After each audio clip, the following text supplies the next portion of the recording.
Come, violent death, serve for mandragora to make me sleep. Go tell my brothers when I am laid out. They then may feed in quiet.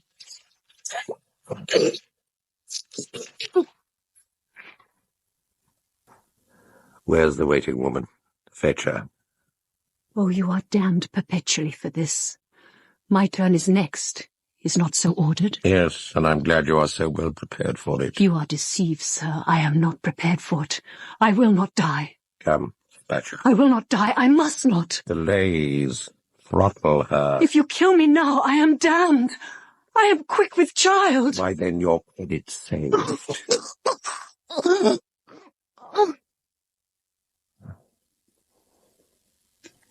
Is she dead? Is what you'd have her. Effie from the ground. Honestly, Miss Gray. I know you did, Bevis. It's the pavement. It must be uneven, that's what it is. Oh, we should have bought a spirit level. My fault. That nameplate, isn't it rather crooked? Yes, it is, I know. Tompkins? Blessed kittens off again. Excuse me, Miss Gray. I'd better catch him. Why not get the job done properly? Here's the chap to go to. Give him a ring. Say I sent you. That's me on the front. Oh, you're very kind. Sir George Ralston, Bart, DSO, MC.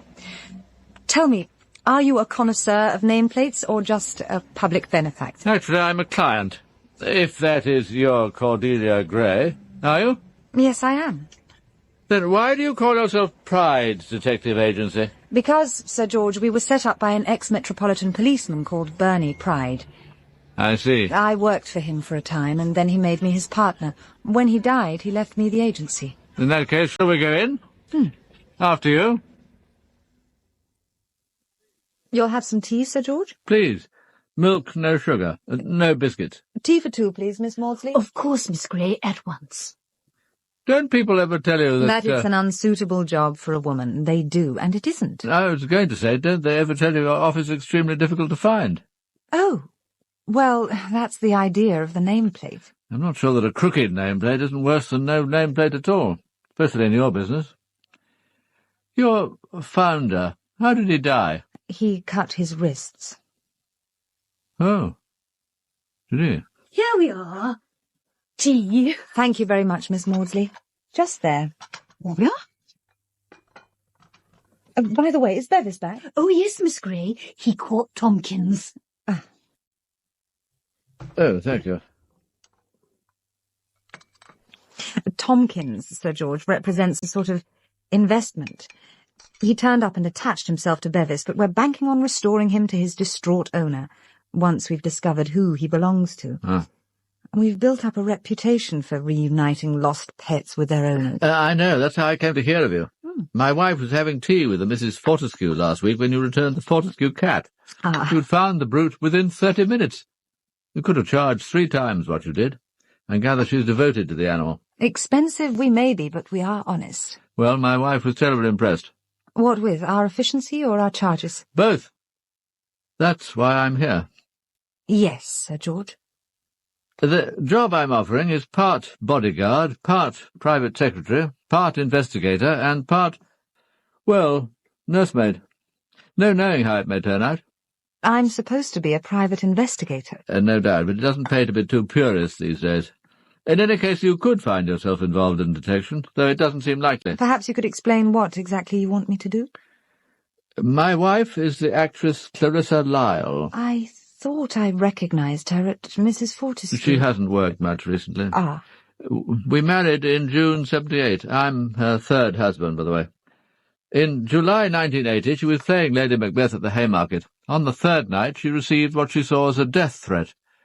These threats have continued intermittently ever since. And what form exactly do these threats take? Typewritten notes, each one headed by a small drawing of a coffin or a skull. All of them are quotations from plays my wife has appeared in, and they all deal with death in one form or another. The fear of death, the judgment of death, the inevitability of death. But they don't specifically threaten her. Well, she sees this harping on death as threatening. She's sensitive. Actresses have to be, I suppose. They need to be liked. These notes, do you have them? Here. The ones she kept, anyway. The first ones were thrown away.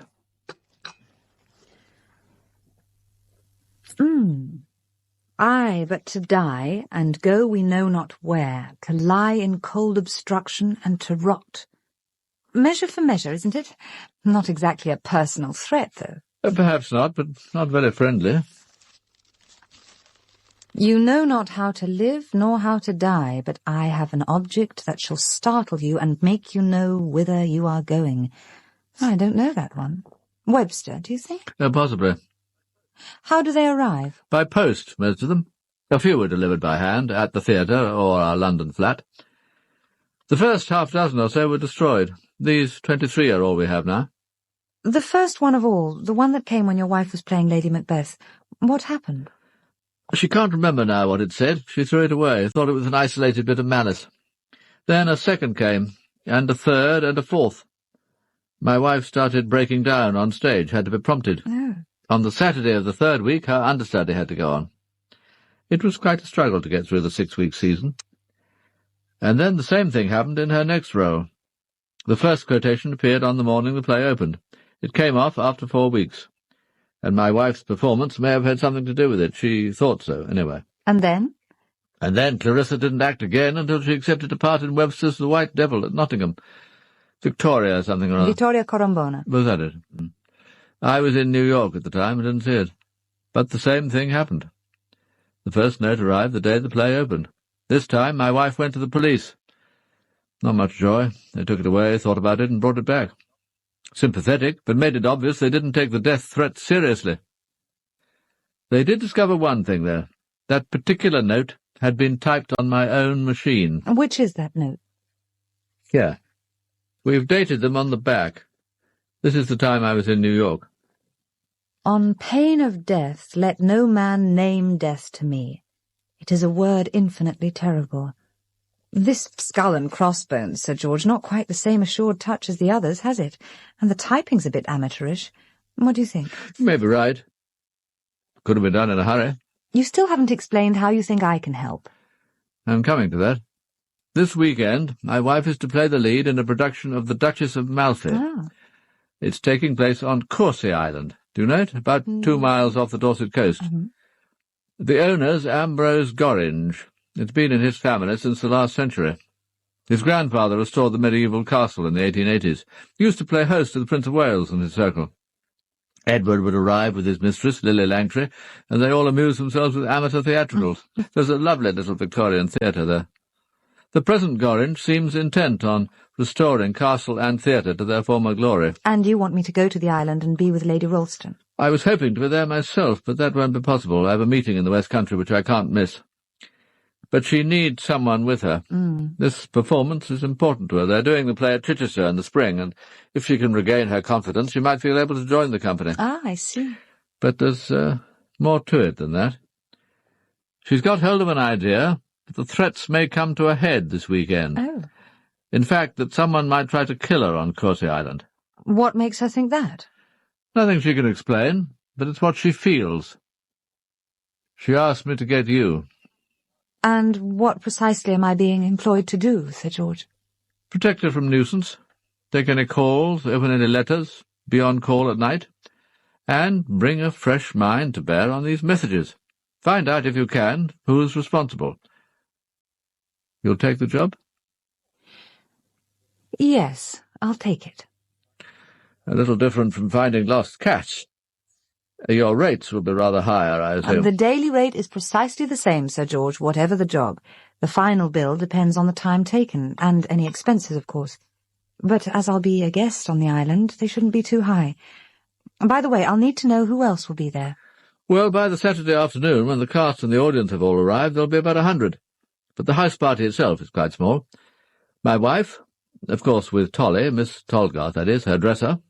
Then is your host, Ambrose Gorringe. Tell me about Mr. Gorringe. There's not much to tell. He's known my wife since they were both children. Their fathers were in the diplomatic together. Middle-aged, unmarried. Read history at Cambridge, I believe. Authority on Victoriana. Spends a good deal of time and money building up his collection. I'll take these, and probably the marble as well. Ah. Where did you find it? A private sale, Mr. Gorringe. According to the owners, it's a duplicate of one of those marble limbs of the royal children at Osborne, the ones commissioned by Queen Victoria. Mm-hmm. They told me this was the arm of the Princess Royal when a baby. Oh, I haven't been able to get down to the Isle of Wight to check. Oh, poor little Vicky. What a life she was to have. What with her mother, her son, and Bismarck. It's almost irresistible. But not at that price, Mr. Gaskin, not at that price. Oh, it's probably unique. I don't know of any other duplicates of the Osborne marbles. You know, this arm must weigh almost as much as the princess herself. It's a pity we don't know for certain. I tell you what, Mr. Gorringe, I'll let you have it less, 15%. That's cutting my profit to shreds. You don't like it. Well, I can't say I'm sorry to see it go. A child's arm, and cut off like that. Whenever I look at it, I keep imagining it's oozing blood. All right, I'll have it. Ah. I must try it on my house guests next weekend and watch their reactions. We're putting on the Duchess of Malfi, you know. Oh, really? Will theatrical productions become a regular event? No, I think not. Upsets the household. I've already had to reassure my butler that this is a unique event. Now, if this were a full-size male hand, we could use it for one of the props. The play features an amputated hand. Oh. As it is, I'll just have to put it on display somewhere in the house. And I think I have the ideal spot. He inherited the island from an uncle in 77. He was spending a year outside the UK at the time, something to do with tax avoidance, I believe. Came back to England in 78 and has spent the last few years restoring the castle. Who else lives on the island? Well, he has 3 servants. The butler is called Munter. Mrs. Munter acts as housekeeper. And then there's Oldfield, the boatman and general factotum. And this house party, who has he invited besides Lady Ralston? Well, there's Ivo Whittingham. The theatre critic. You know him? Not to speak to. I know of him, of course. He's supposed to be doing a piece about the theatre and the performance for one of the colour supplements. Quite an honour for Gorringe, really. Whittingham doesn't do much writing these days. Rather ill, I gather. You can get dressed now. Is that spleen troubling you? Since I look and feel like a lopsided pregnant woman, yes, you could say it's troubling me. Oh, time may come when it's better out. No hurry, though. We'll have another think in a month. I thought you said the spleen's enlarged because it's taken over producing the red blood cells, which my blood's no longer making. That's more or less what's happening, yes. When one organ ceases to function, another tends to take over. Yes, would it be tactless of me to inquire, Sir James, which organ will oblige when you've whipped out the spleen? Well, let's cross that bridge when we come to it, eh, what? On pain of death, no man named death to me. It is a word infinitely terrible. I'm sorry, Mr. Whittingham, I didn't quite... Yeah, nothing, Sir James. I was merely quoting Webster. Actually, Whittingham's an old friend of my wife. She'll be pleased to have him around. Who else is coming? There's Roma Lisle, my wife's cousin. Used to be a schoolmistress, but now keeps a bookshop somewhere in North London. Unmarried, about 45. I don't know very well. We've only met once or twice. She might bring her partner, but if so, I can't tell you who it is. My God, Roma, this place stinks. It won't once we get it cleaned up. Clean it as much as you like, and it'll still look what it is. A basement slum. Oh, God, look at these books. I mean, 9/10 junk. They should be burnt. Colin? Oh, look at this. It fell out of one of the books. What is it? Some kind of old woodcut. Shouldn't think it's worth anything. We could ask Ambrose Gorringe when we get to the island. He knows about these things. I like the skeleton at the top. And I suppose the arrow and the hourglass must mean something. The great messenger of mortality. It's a good caption. Fair lady, lay your costly robe aside. No longer may you glory in your pride. Take leave of all your carnal vain delight. I've come to summon you away. Tonight. Spooky. Puts me in mind of Clarissa. Clarissa? Why? I don't know. I don't know why. Give it to me. I'll ask Ambrose Gorringe about it. It was a mistake buying this junk. We should have stuck to the new stuff. And God knows why I let you talk me into buying all that left-wing garbage upstairs. No one wants it. There are enough cosy left-wing haunts already in this neighbourhood, and it's putting off the other customers. I must have been mad. Look, Colin, you didn't take on this place simply to please me. You loathed teaching just as much as I did. And I wouldn't have resigned if you hadn't made the first move. You mean it's all my fault? All? What all? It was a mistake. Well, you chuck it. Stella will be delighted. My God, she must be praying for us to go broke. It's a wonder she doesn't lurk outside, counting the customers. That's not quite fair. She's my wife. She's a right to be worried. I mean, half the money I put in here was hers. And that, my dear Colin, was the cleverest move she ever made. She made sure that you had enough money to make the business possible, but not enough to make it a success. I'll bet Daddy was behind that. She wants you back, Colin. Can't you see that? Back neatly trussed like a sacrificial victim to be handed over to dear Daddy and the family business. Oh, she's shrewd, is Stella. A sharp little mind to go with those sharp red nails. Oh, do shut up, Roma. We've been through all this 20 times. Oh, darling, I'm sorry. Don't let's quarrel. We're tired, we're hot, and it's a bloody day. On Friday we shut the door and take off for Coursey Island. 3 days of peace, sunshine, good wines, first-class food, and the sea. No creditors, no people, just peace. And my God, don't I need it. Roma, I'm sorry, Oh, no. No. You can't do this to me. You promised. And I told Clarissa I'm bringing my partner. It's all arranged. I am sorry. Look, honest. Stella's father phoned this morning to say he's coming for the weekend. Look, I've got to be there. I've told you what he's like. I'll never hear the end of it if I'm away on a long weekend, leaving her to cope with the kids. Daddy. In other words, the twin school fees, the car, and the package holiday. Oh, don't knock it. Oh, what's Clarissa going to think? Well, what would she think if I did come? She knows I'm married. Wouldn't it look rather odd, the two of us arriving together? Clarissa isn't exactly a model of purity. And I don't suppose Ambrose Gorringe creeps down his corridor at night checking on where his guests are sleeping. The point is, I was planning to speak to Clarissa this weekend. Tell her about the shop. Ask her if she could help. That's why I wangled the invitation. After all, 1/3 of her money comes to me if she dies without a child. It's all in Uncle's will. It wouldn't harm her to part with some when it's most needed. We'd only be asking for a loan. I couldn't ask a woman for money. You wouldn't have to. I'd do the asking. I hoped she'd meet you, like you. Then I could speak to her. Even 30,000 would make all the difference. How much would you get if she died, then? I'm not sure. About 200,000, I think. It could be more. To be quite honest, I'm not sure why Roma Lisle was invited, unless it was a gesture on Gorringe's part to please my wife. And those are all the guests? As far as I know. Except for Simon, of course. Simon? Oh, sorry, Simon Lessing. He's 17, the son of Clarissa's second husband. Tell me about him. Well, his father was drowned in August 1977.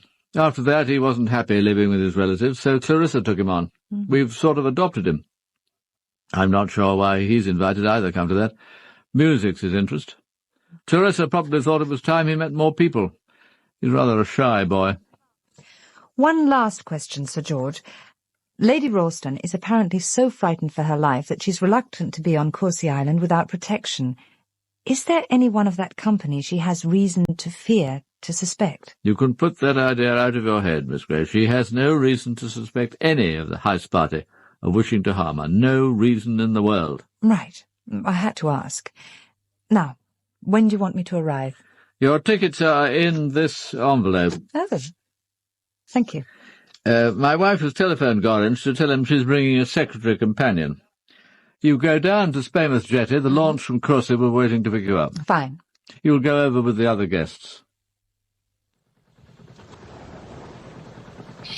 It's quite typical of Ambrose Gorringe just to send Oldfield in the launch and leave his guests to introduce themselves. I'm Roma Lisle, Clarissa's cousin. How do you do? My name's Cordelia Gray, but I'm not a guest. I'm going to the island to work. Good Lord, Ambrose isn't writing another blockbuster, is he? Not as far as I know. I'm employed by Lady Ralston. By Clarissa? Doing what, for heaven's sake?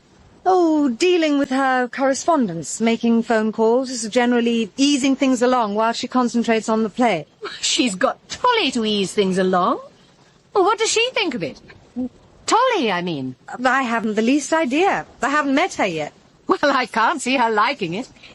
You'd best meet Clarissa's stepson, Simon Lessing. He's probably nearer your age than anyone else on this benighted weekend. Simon, over here.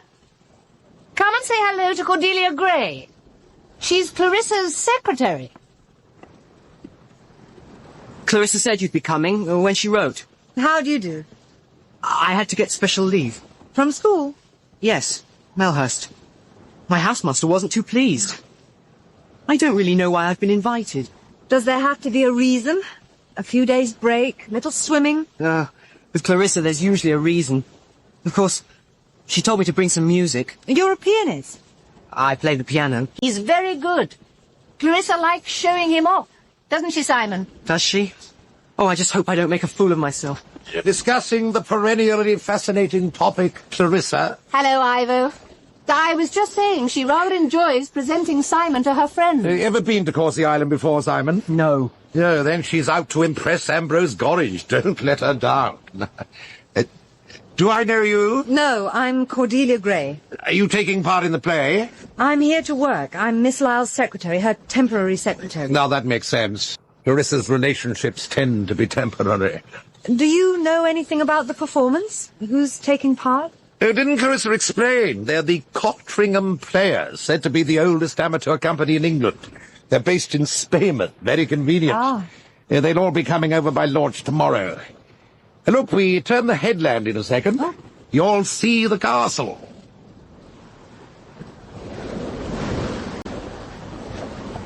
Oh, my goodness. That's beautiful.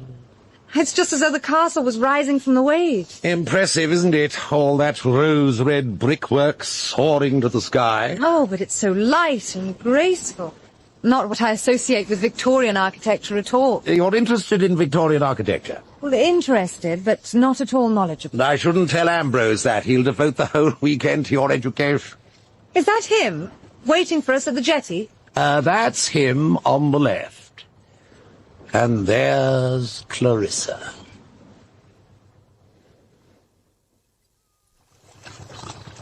Darling! Darling Ivo! Hello, Clarissa! I'm afraid I'd have to ask for your help, Miss Gray, in getting ashore. I seem to be as weak as a kitten these Of course, days. Mr. Whittingham. Hello there.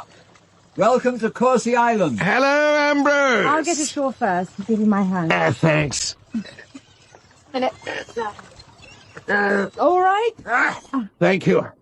Oh, Clarissa, my darling. Oh. Enchanting as ever. My poor Ivo, what's life doing to you? Taking its toll, darling, but you seem to have negotiated rather special terms. How do you do it? Flatterer. Roma, my dear. Ah, it's been ages. Too long, Clarissa. Weren't you bringing someone with you, your partner? Something unavoidable cropped up, I'm afraid. I'll save him for another time. Do, darling. Come on, Simon. Don't lurk back there. Come and be introduced to Mr. Gorringe. Ambrose, darling, this is Simon. Welcome to Coursey. I've heard a great deal about you. Hello. and looking forward to hearing you play. Oh. Come on, Simon, I'll show you your room. And you must be Miss Gray. Welcome to Corset Island. How do you do? Mrs. Munter will look after you. We've put you in a room next door to Lady Ralston. Mrs. Munter, this is Miss Gray. Hello, I'm Lady Ralston's new secretary. If there's any post for her, it must come to me first, and I'll take any telephone calls for her. Well, Opal's just brought a package of post across from the launch, miss. Would you like to look through it? Oh, if you don't mind, thank you. Just these two. I'll take them. Of course, miss. If you'll come with me, miss, I'll show you to your room.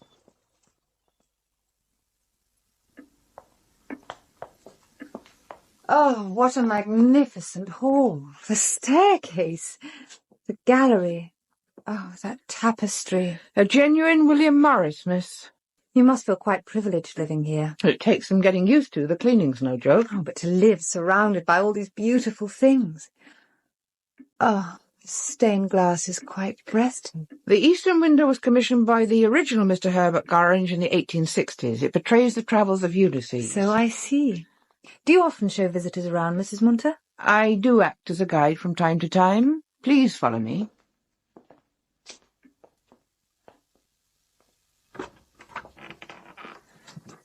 And this is your room, miss. Oh, but this is delightful. The tiles are originals by William de Morgan. Oh. The mahogany and pine cabinet was painted by William Morris, and the paintings are by John Ruskin. What time would you like your early morning tea, miss? 7:30, please. Thank you, miss. Is that you, Miss Gray? Oh, here you are. Our rooms connect, as you see. Come in here, will you? Tolly will see if you're unpacking. Oh, thank you, but I'd rather do my own. As you wish. This is my dresser, Miss Tolgarth, Tolly. Meet Miss Cordelia Gray. Hello. She's come to help with my correspondence. Just an experiment. She won't get in anyone's way. If she wants anything, look after her, will you? Of course. I suppose we'd better talk, but it can't be now. Mm-hmm. That extraordinary-looking man, Munter, set lunch in the dining room, but I told him we shall eat on the terrace. Ah. That means there's time before lunch for Ambrose to give us all a quick tour of the castle. Shall I fetch Simon? No, there's no point in him trailing round after us. He can go for a swim. And this is my chamber of horrors. Meet my notorious Victorian murderers and murderesses, all modelled in Staffordshire pottery. Do they tie up with this display of gallows literature? Yes, indeed, in some cases. This pair, for example, are the infamous Maria and Frederick Manning, hanged in November 1847 before a crowd of 50,000. Charles Dickens saw the execution and wrote that the crowd's behaviour was so indescribable that he thought he was living in a city of devils. And this elegant gentleman? William Corder, aiming his pistol at poor Maria Martin. Note the red barn in the distance. Oh, yes. He might have got away with it if her mother hadn't repeatedly dreamed that her daughter's body was buried in the red barn. The most gruesome part of the whole collection's over here. Nasty little mementos of murder. But quite fascinating, Clarissa, darling, you must admit. Don't you agree, Miss Gray? Quite extraordinary. Yes. That tag end of rope, for instance. Now, that's part of the rope that hanged Dr. Thomas Neil Cream, the Lambeth poisoner, in November 1892. The stained linen nightdress was worn by Constance Kent. Oh, not the one she had on when she slit the throat of her small stepbrother, unfortunately. But, it has a certain interest, all the same. That pair of handcuffs with the key were used on young Courvoisier, who murdered his master, Lord William Russell, in 1840. And the marble of the baby's arm? Ah. No criminal interest, as far as I know, but it doesn't look out of place, somehow. The man who sold it to me would approve. He kept imagining that the limb was oozing blood. But it's perfectly hateful. It's disgusting. It may be the only extant copy of one of the limbs of the royal children made for Queen Victoria. And if you dislike this, Clarissa, you should see the Osborne collection. They look as if the Prince Consort had descended on the royal nursery with a machete. It's repulsive. What on earth possessed you, Ambrose? Get rid of it.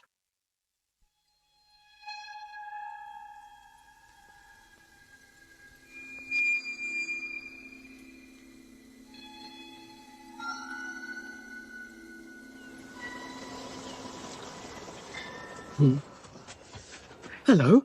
I didn't expect to see you, Tolly. What on earth are you doing here?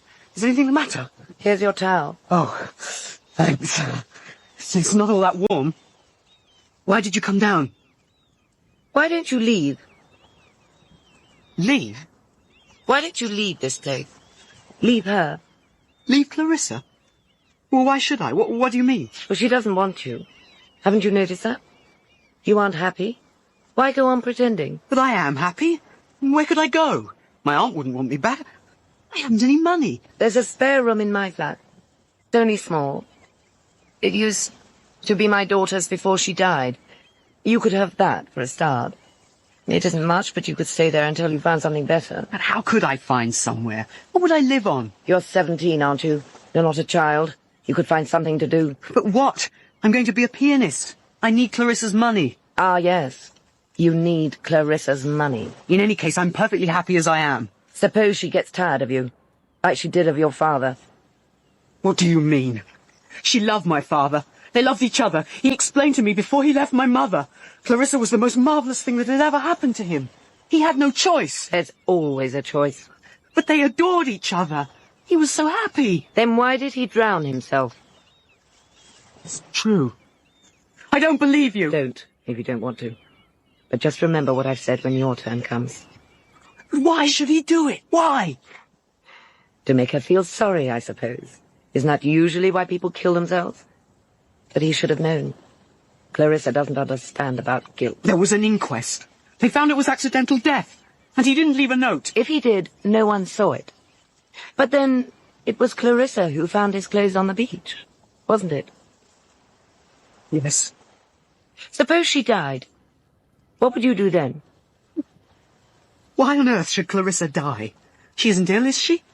Well, she never said anything about being ill. What's wrong with her? Nothing's wrong with her. Well, then why talk about dying? Because she thinks she's going to die. And you know, sometimes when people think that strongly enough, they do die.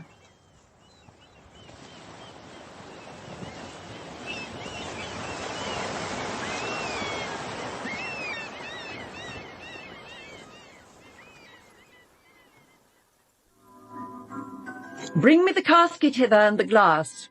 You get no lodging here tonight, my lord. Indeed, I must persuade one. Very good. Hope in time it will grow into a custom that noblemen shall come with cap and knee to purchase a night's lodging of their wives. I must lie here. Must? You are a lord of misrule. Indeed, my rule is only in the night. To what use will you put me? We'll sleep together. Alas, what pleasure can two lovers find in sleep? My lord, I lie with her often, and I know she'll much disquiet you. See, you are complained of. For she's the sprawling... the sprawling... Oh, I'm sorry. I am sorry, Mr. DeVille. For heaven's sake, Cariola, you've only got 3 lines to remember. Oh. Do cut out the coyness. You're not playing no-no Nanette. I'm frightfully sorry, Mr. DeVille. All right. Take it from the top. Oh, must we? Every time we go back, I lose the impetus. From the beginning. This bloody box is driving me mad. If we have to have background music in this scene, and God alone knows why, then surely Ambrose can find something more suitable than those damned Scottish tunes. It was your idea, darling, as I remember. Brilliant touch, too, since we're in Victorian costume. It was a musical box I wanted, not a medley of Scottish airs. And do we have to have a bloody audience? Cordelia, can't you find something useful to do? God knows we're paying you enough. Do you propose to sit on your arse all afternoon? Miss Gray and I will take a walk. The performance hasn't been exactly riveting so far, and the air outside will be fresher. Come along, Miss Gray.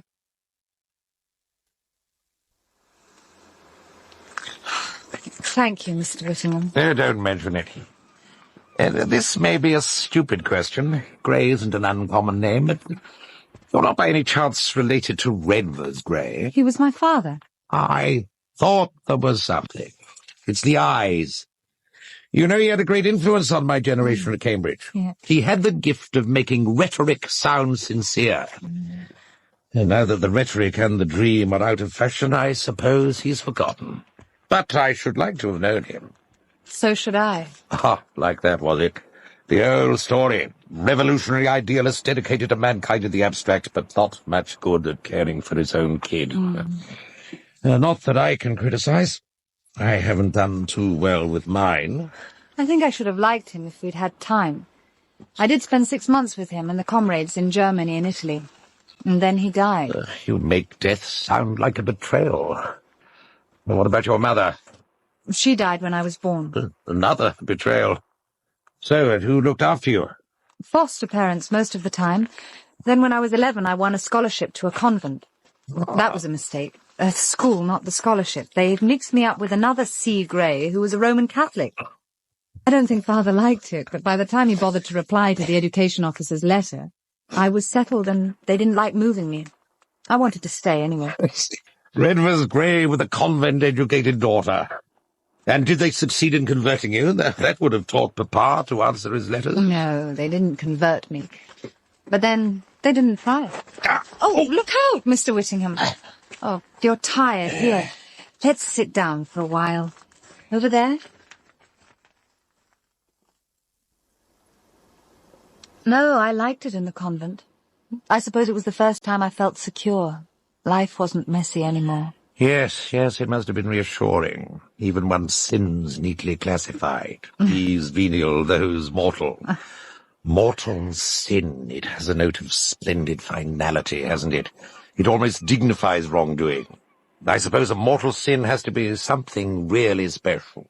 It's a grievous offence against the laws of God which puts the soul at risk of eternal damnation. In other words, something really evil.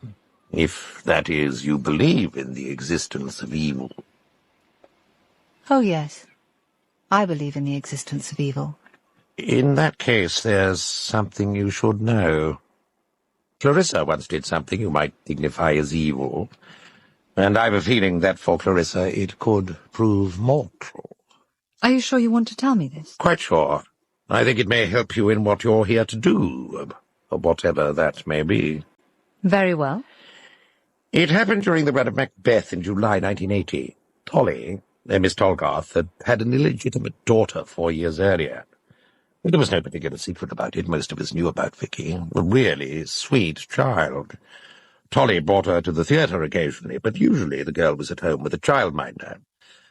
That's how it was when the tragedy happened. The tragedy? It was 2 days before the opening. Clarissa was at the theatre and the minder was in charge of Vicky. The child had slipped out into the street and was playing in the gutter behind a parked lorry.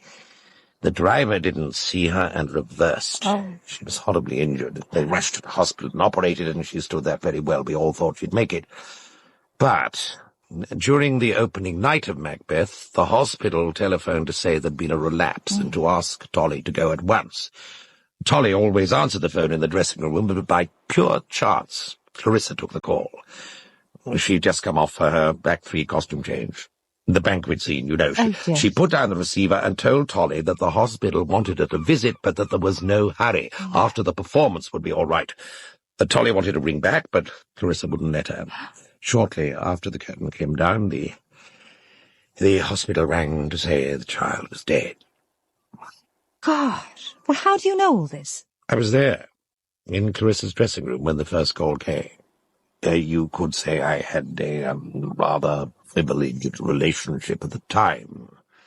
When the play ended, I went backstage to take Clarissa out to supper. Tolly was still there then. It was a few minutes after we left that the hospital rang. Oh. We were all appalled when we heard the news. I took the trouble to get in touch with the hospital and ask about that first message. And when you learned what had happened, was that when you stopped being a privileged person? I should like to say it was. And the truth is, Clarissa dropped me when she discovered that her sexual favours were not an automatic guarantee of my literary ones. Like most men, I'm capable of betrayal, but not that particular sort. She found she couldn't buy favourable notices from me on tick. Who was the child's father? No one knows. Except Tolly, presumably, and she isn't saying.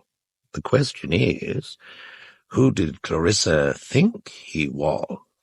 Not her own husband, surely? At that time it was Lessing, Simon's father. Poor besotted fool. He and Clarissa had only been married a year. No, my guess is our respected producer, Adrian de Ville. Oh, you mean the man directing the Duchess of Malfi here? The same. Was Clarissa in love with him? I don't know what Clarissa means by that word. She may have wanted him. He was around at the time. Why is he here? He's famous. He doesn't have to bother with an amateur production. Why are any of us here? It's possible he sees Corset Island as a future dramatic line-born. Ambrose could make something of his Corset festival if he's prepared to spend money. Not commercially, of course, but he could have some fun with it once he's got rid of Clarissa. And does he want to get rid of Clarissa? Oh, yes, hadn't you noticed? She's trying to take him over, him, his theatre, and his island. He likes his private kingdom. Clarissa is a particularly persistent invader. I don't see how Clarissa can live with the memory of that child's death. I'm not sure she can. When a person is terrified of dying, it could be because with one part of their minds they feel they deserve it. How do you know she's terrified? Because there are some emotions which even an actress as experienced as Clarissa can't hide. Look, there are explanations. It was the first night. She was totally immersed in the part. She was Lady Macbeth at Dunsinane Castle. She was all keyed up for the banquet scene. I doubt whether she'd have left the theatre at that moment to go to her own dying child. It didn't occur to her that someone else might want to. I don't see how Miss Tolgoth can go on working for her. I couldn't. But you will. I confess, I'm intrigued about your precise function here, but presumably you won't throw in your hand. That's different. I'm just a temporary employee, but Tolly believed her when she said the child wasn't in immediate danger. She was robbed of sharing her daughter's last moments on Earth. How can she stay with Clarissa? They've been together almost all their lives. Tolly's mother was Clarissa's nurse. The instinct for worship is remarkably persistent. Though she slay me, yet shall I trust her. A perfectly well-documented phenomenon. But if, like any of us come to that, she ever face the truth about her own feelings, then I admit I do wonder what would happen.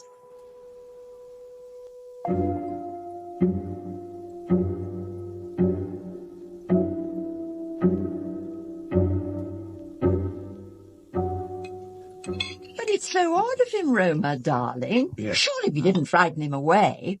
I thought you wanted to show him off. Why else did you angle for an invitation?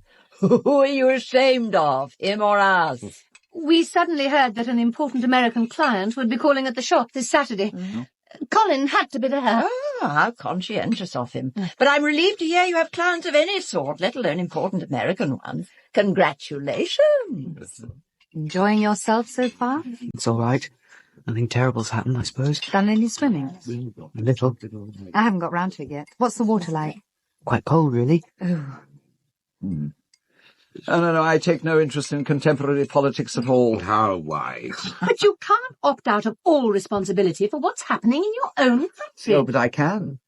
I didn't collude in the depreciation of its currency, the spoliation of its countryside, the desecration of its towns, the destruction of its grammar schools, the mutilation of the liturgy of its church. Why should I feel personal responsibility for any of it? I was thinking of aspects some of us see as more important. That our society is more violent, less compassionate, more unequal than it's been since the 19th century. And then there's the National Front. Well, you can't ignore the front. Indeed I can. Together with militant tendency that trots and the rest of the rabble. Oh, you'll be surprised at my capacity for ignoring the ignorable. But you can't just decide to live in another age. Why not? And I very nearly succeed. I'm grateful you don't reject modern amenities entirely. I mean, if I should enter into the final process of dying during the next few days and need a little medical help to ease the way, I take it you won't object to using the telephone. If any of you decides to die in the next few days, all necessary measures will be taken to ease you on your way. And what happens to this Eden of yours when Adam, solaced with no Eve, finally returns to the dust? It would be almost worth marrying and breeding to have a son to follow me here. But sons, even if the process of getting them, deceptively simple physiologically, wasn't so fraught with practical and emotional complications. Sons are notoriously unreliable. A son might convert the castle to a casino and lay down a 9-hole golf course. Talking of children, what's the news of your two, Ivo? Is Matthew still living in that Kennington squat? As we don't communicate, I'm not in a position to say. Angela, on the other hand, writes a filial letter at boring length every month. My ex-wife, in case you meant to inquire, is with him in Johannesburg, which she calls Joburg. Darling, I wasn't asking for a family history. Weren't you? I rather thought you were. Oh.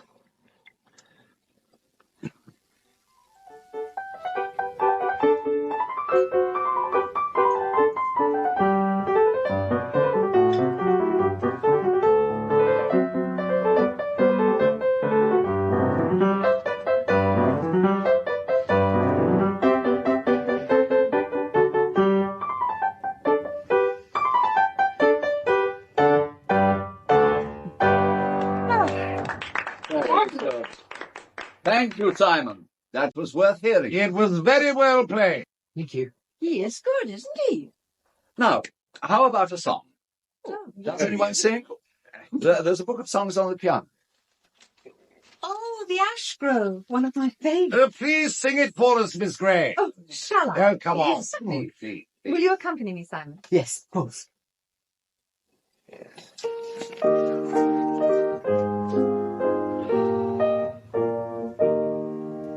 The Ash Grove, how graceful, how plainly 'tis speaking, the harp through its playing has language for me. Whenever the light through its branches is breaking, a host of kind faces is gazing on me. The friends of my childhood again are before me.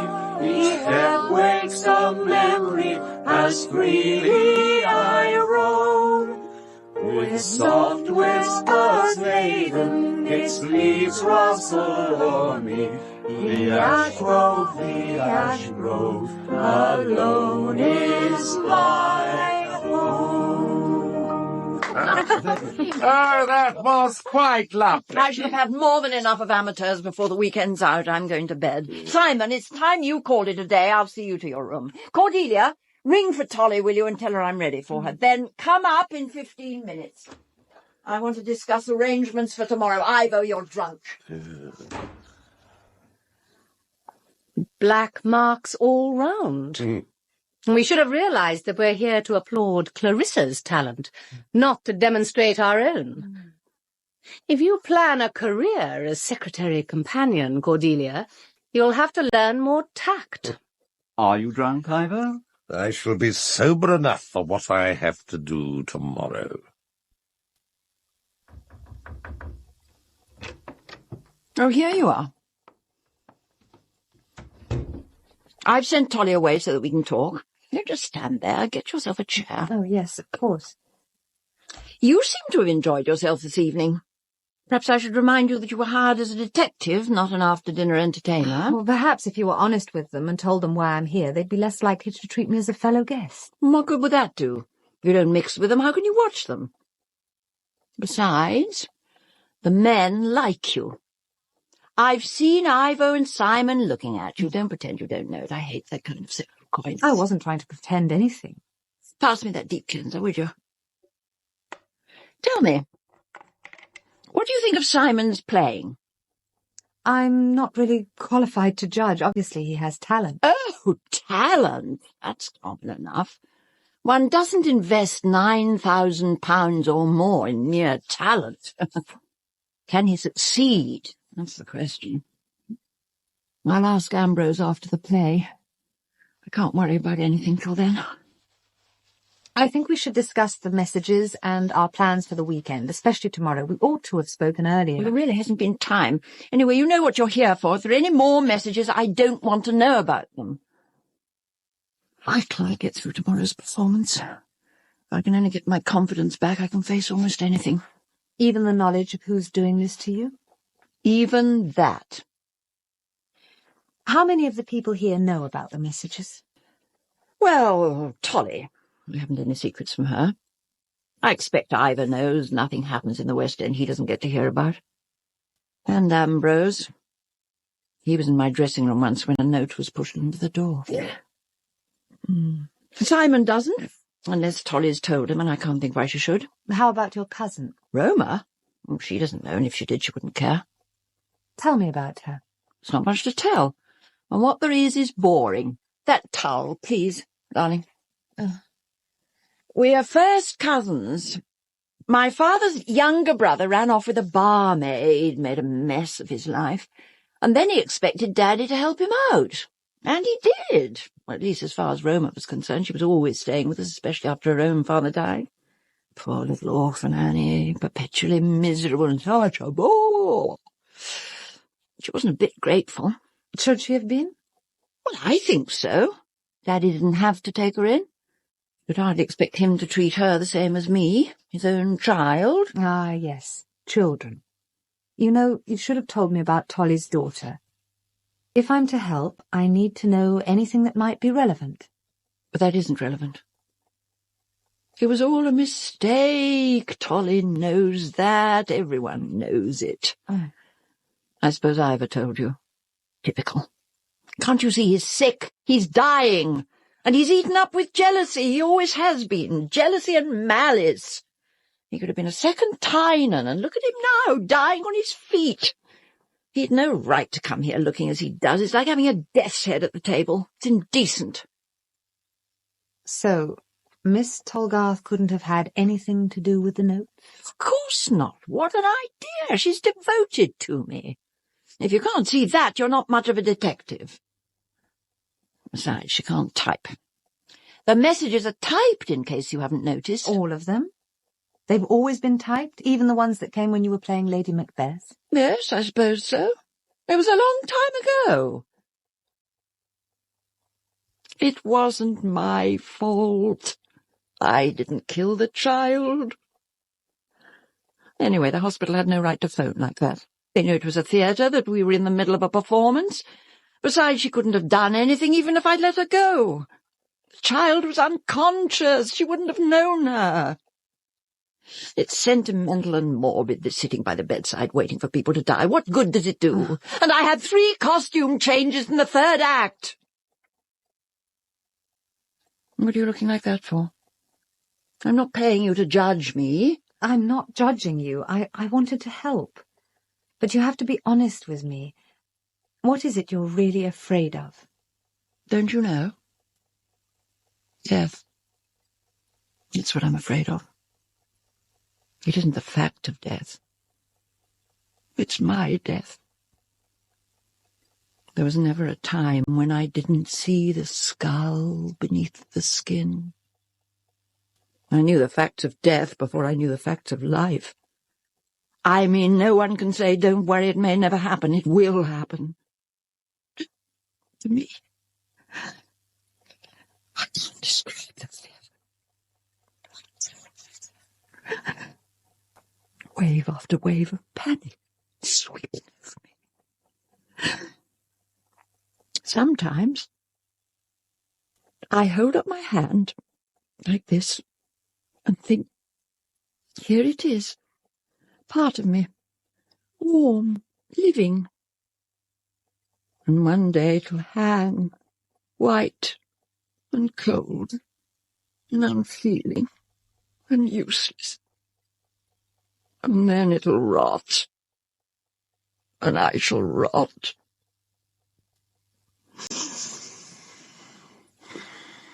Now I've told you, and you can despise me. I don't despise you. Aren't you afraid of death? It doesn't seem reasonable to be afraid of something that's inevitable and universal. Words, just words. All they mean is that you're young and healthy and don't have to think about dying. To lie in cold obstruction and to rot. That was in one of the messages. I know. And there's another to add to the collection. I've been keeping it for you. It came by post to the London flat yesterday morning. You'll find it in the bottom of my jewel case. Over there. No, by the bedside table. On the left. Oh, I have it. It's a beautiful casket. Ambrose gave it to me this morning. A good luck present for the performance tomorrow. I took a fancy to it when I saw it 6 months ago, but it took time before he got the message. The letter's in a secret drawer. It's a very secret action. You better bring it over here. Oh, it's surprisingly heavy, isn't it? Here. You press this. Oh, that's neat. Can you see this notice? This is probably the most important notice I ever had. I was playing Hester in Rattigan's The Deep Blue Sea at the Spaymouth Playhouse just across the water. That was in 1977, Jubilee year. I wasn't staying here on the island because Ambrose was abroad for a year, something to do with tax. You have to go out of the country for 12 months or something. The theatre's closed now, alas. But they seem to like me. See. Clarissa Lisle triumphs in Rattigan revival. Only a small provincial paper, of course, but still. What a nice headline. And is that the letter? Ah, yes. Here you are. A coffin this time. Who must dispatch me? I account this world a tedious theatre, for I must play a part in't against my will. Is that from the Duchess of Malfi? That's right. Not very appropriate. He must be reaching the end of suitable quotations. Perhaps he knows he won't need many more. There's only tomorrow. Perhaps he knows that tomorrow will be the end.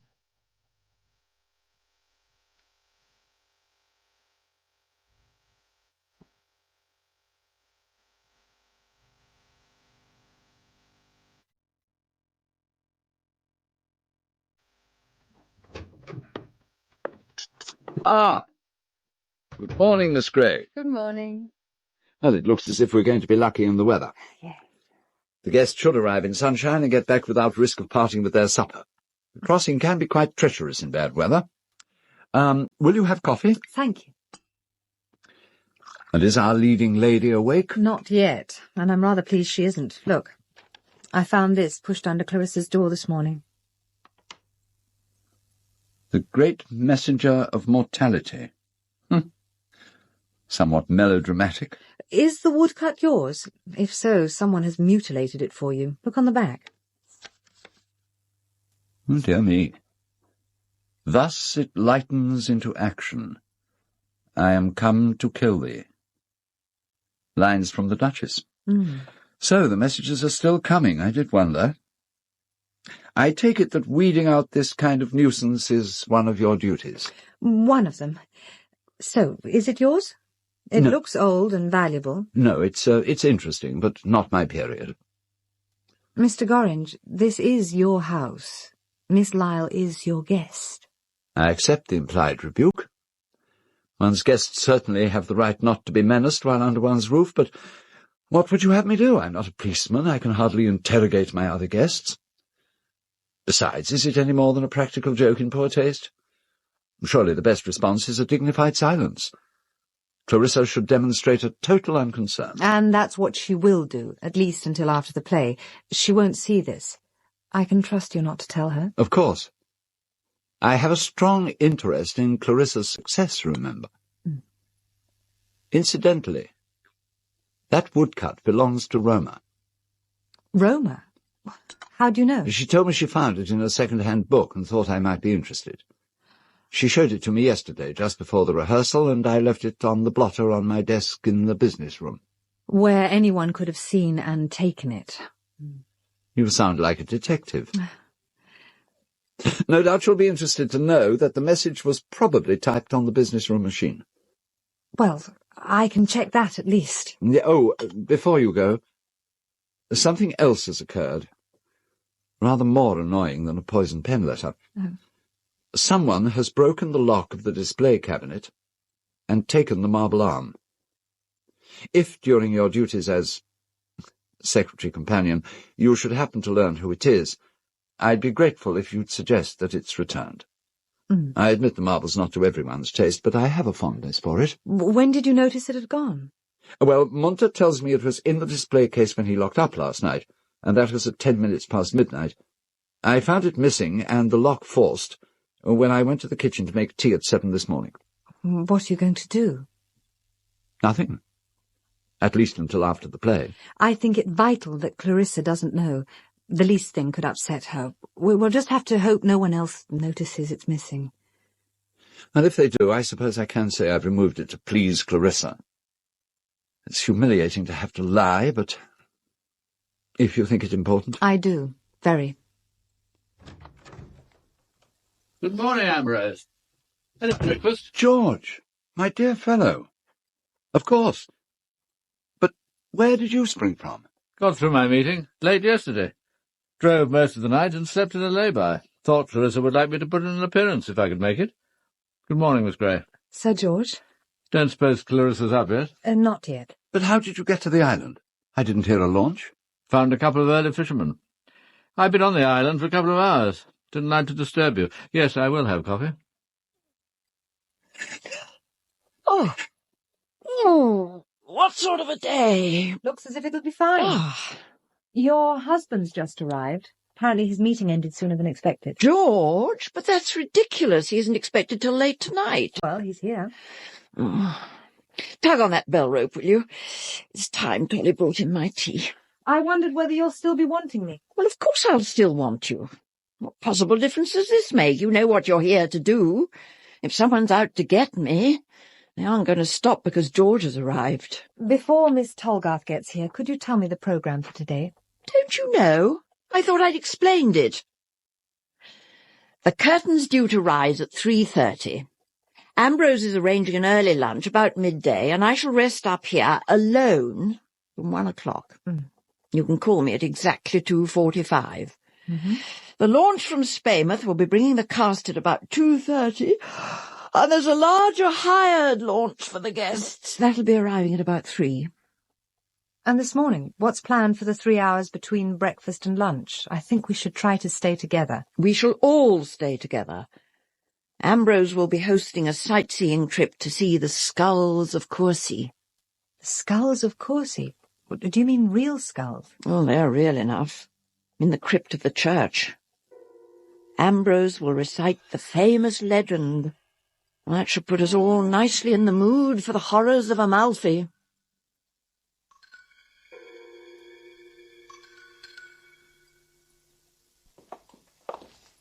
Looks more like a Turkish bath than a church. Sorry, Gorringe, but I can't admire it. Who did you say the architect was? George Frederick Bodley. And I'm sorry you don't like it. The paintings on the rear doss are by Lord Leighton. And the glass is by William Morris's firm. They specialised in these lighter hues. The east window is considered rather fine. I don't see how anyone could actually pray in this place. Oh, is that the war memorial? The wreaths appear to have been in place some little time by the look of them. There'll be fresh ones on November the 11th. Munter makes them from our own laurels and hangs one up each year. Yeah, well, his father was killed in the war. In the Navy, I think. Anyway, he was drowned. He told me that much. And do you assist at this charade? No, he hasn't asked me. It's a purely private ceremony. I'm not sure I'm even supposed to know that it happens. Well, it throws a new light on Munter, though. Who would suspect him of that streak of romanticism? It's all a bit pointless, isn't it? No one seems to know any longer what Remembrance Day is supposed to be for. It's for remembering the good chaps who gave their lives fighting for us. Once a year for 2 minutes, you wouldn't think that was too much to ask. Indeed. At our last parade, the Padre delivered a sermon about the Third World, for heaven's sake. I suppose he thought world peace was relevant. Armistice Day isn't to do with peace, it's to do with war, and remembering one's dead. A nation that can't remember its dead will soon cease to be worth dying for. Very But you true. can't... And what's so peaceful about the Third World, anyway? Now, ladies and gentlemen, if you will follow me, I'll lead the way down to the crypt, where we keep our skulls. This way. Of course, I've seen all this before. It still sends shivers down my spine.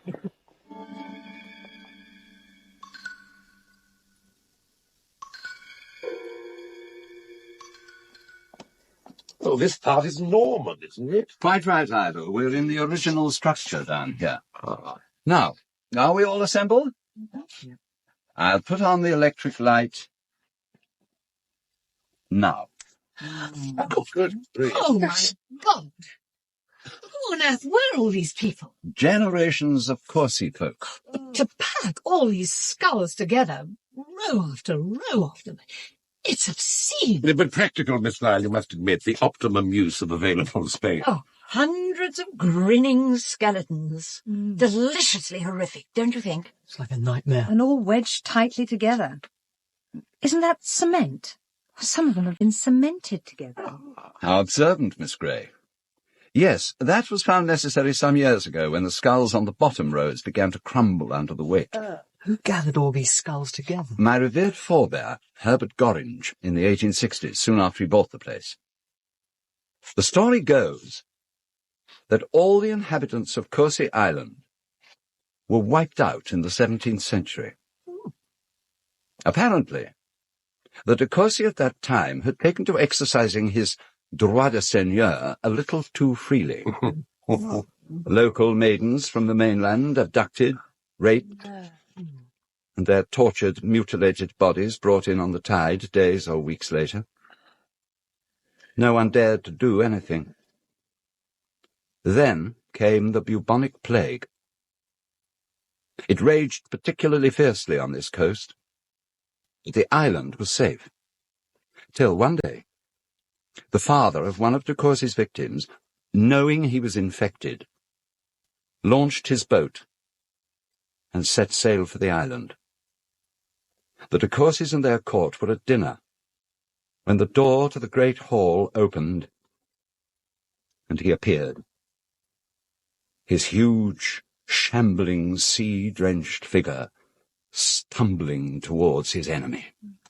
There was a moment of astonished silence, and in that moment he reached the lord, flung his great arms around him, and kissed him full on the mouth.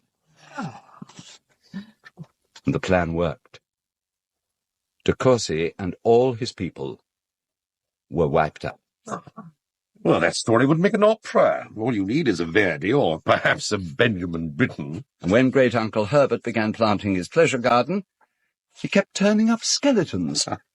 So his men collected the skulls and arranged them here. Darling, your island's a positive repository of horrors. There's something much closer in time, isn't there? Tell us about the Devil's Kettle. No. Well, that story is rather beastly. Darling, don't be so stuffy. It's 40 years old at least.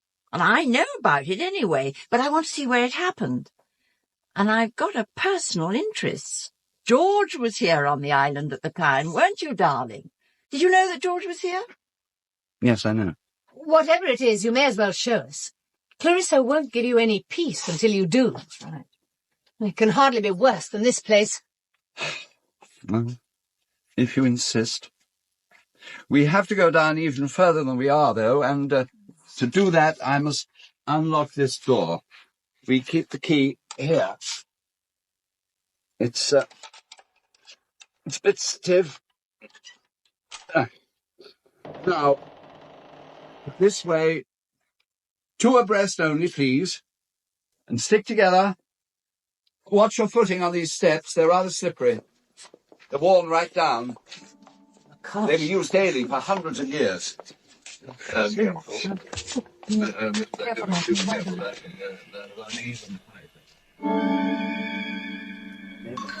it's all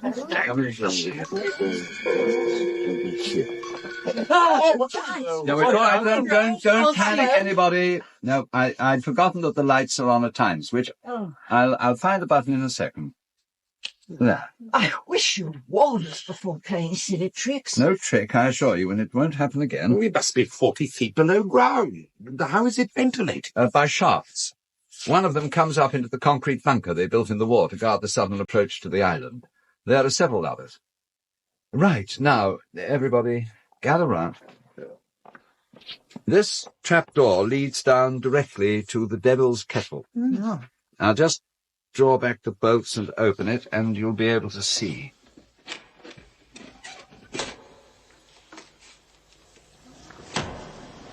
How do you get down into the cave? There's an iron ladder fixed to the shaft. See, this side. Oh. Runs down the wall. Oh, yes. Now, tell. It happened in 1940. The island was taken over by the government as a camp and interrogation centre. Foreign nationals, suspected spies, Nazi sympathisers, and you know the sort of thing. That's when you were stationed here, wasn't it, George? Right. In March 1940, there were about 50 internees on Corsi. Among them a hardcore of dedicated Nazis. They suspected one of their group, a boy of 22, of having betrayed their organisation to the British during interrogation. Perhaps he had. Or perhaps he was a British undercover agent, I don't know. What is beyond dispute is that the Nazis convened a secret court in the crypt of the church and condemned him to death. They brought him, bound and gagged, down that passageway to this spot. They pulled open the trapdoor. Looked down. At the moment, the water level's about 10 feet below us. That's because the tide's on the turn. At high tide, the cave is always flooded. Every one of those iron rungs is covered. They bound their victim to the ladder, and they left him there to drown. He was a very tall young man. He died slowly in the darkness, and he died hard. Later, one of them crept back to untie him and let his body float out to sea. It's not the pleasantest way to die. How did the story get out? Someone talked eventually, I suppose, but not until after the war. Someone may have condoned what happened. After all, the army was in charge here, yet the internees got their hands on the keys to the crypt and the secret passage. And that suggests at least a degree of official carelessness. What was he called, darling, the boy who died? His name was Carl Blythe. Oh, yes, Blythe. And the extraordinary thing is that he was English. Well, his father was anyway. His mother was German. And George was actually at school with him, weren't you, darling? They were at Melhurst together. Do they still remember him, I wonder, Simon? But you didn't like him, did you, George? He was 3 years older than you, and a bully. In fact, you hated him. And then to find him here, and at your mercy. Wasn't it odd? Can we get out of here? I feel like a voyeur. And I feel cold. My wife has satisfied her curiosity. Perhaps we might go.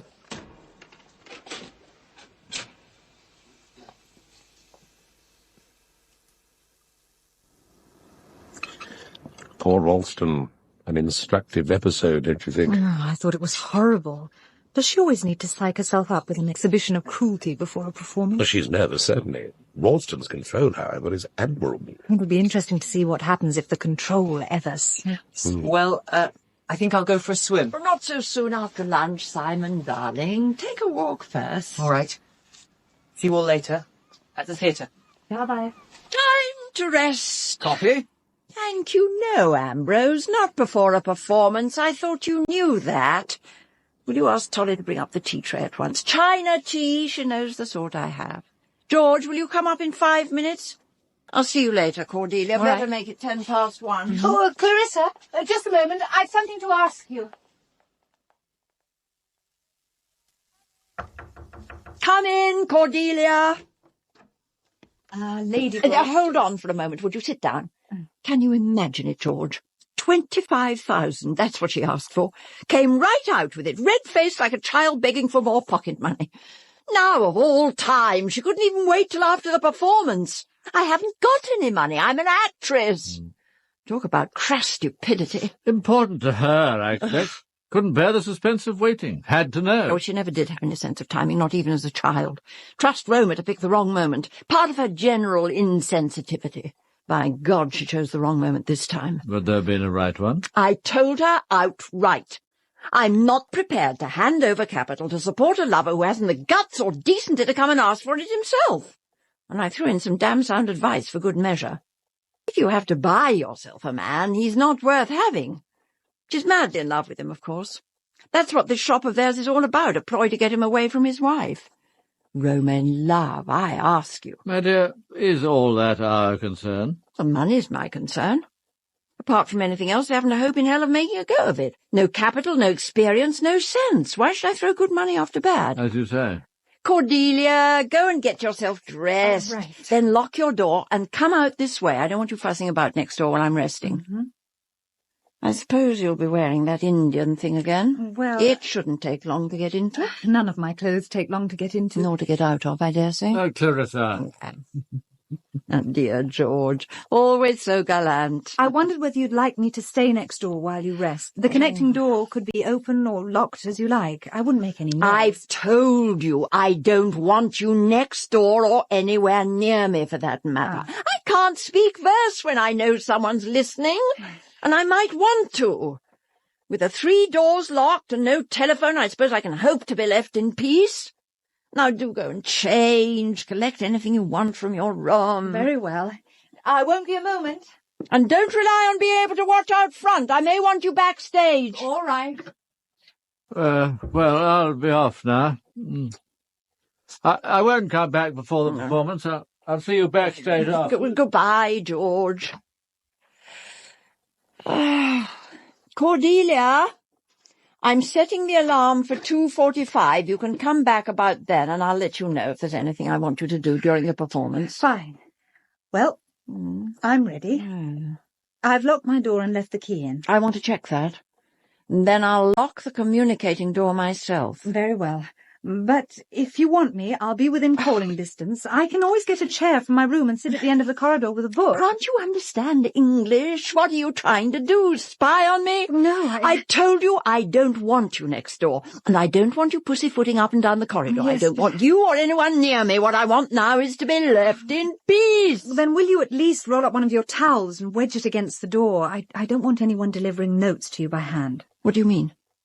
Nothing has happened since I arrived? Nothing. And I just want to make sure it stays that way. All right. It's not a bad idea. I'll block the bottom of the door. Right. I'm going. Please lock the door behind me. I'll wait outside till I'm sure. Goodbye, Cordelia. Yes, well, goodbye. Oh.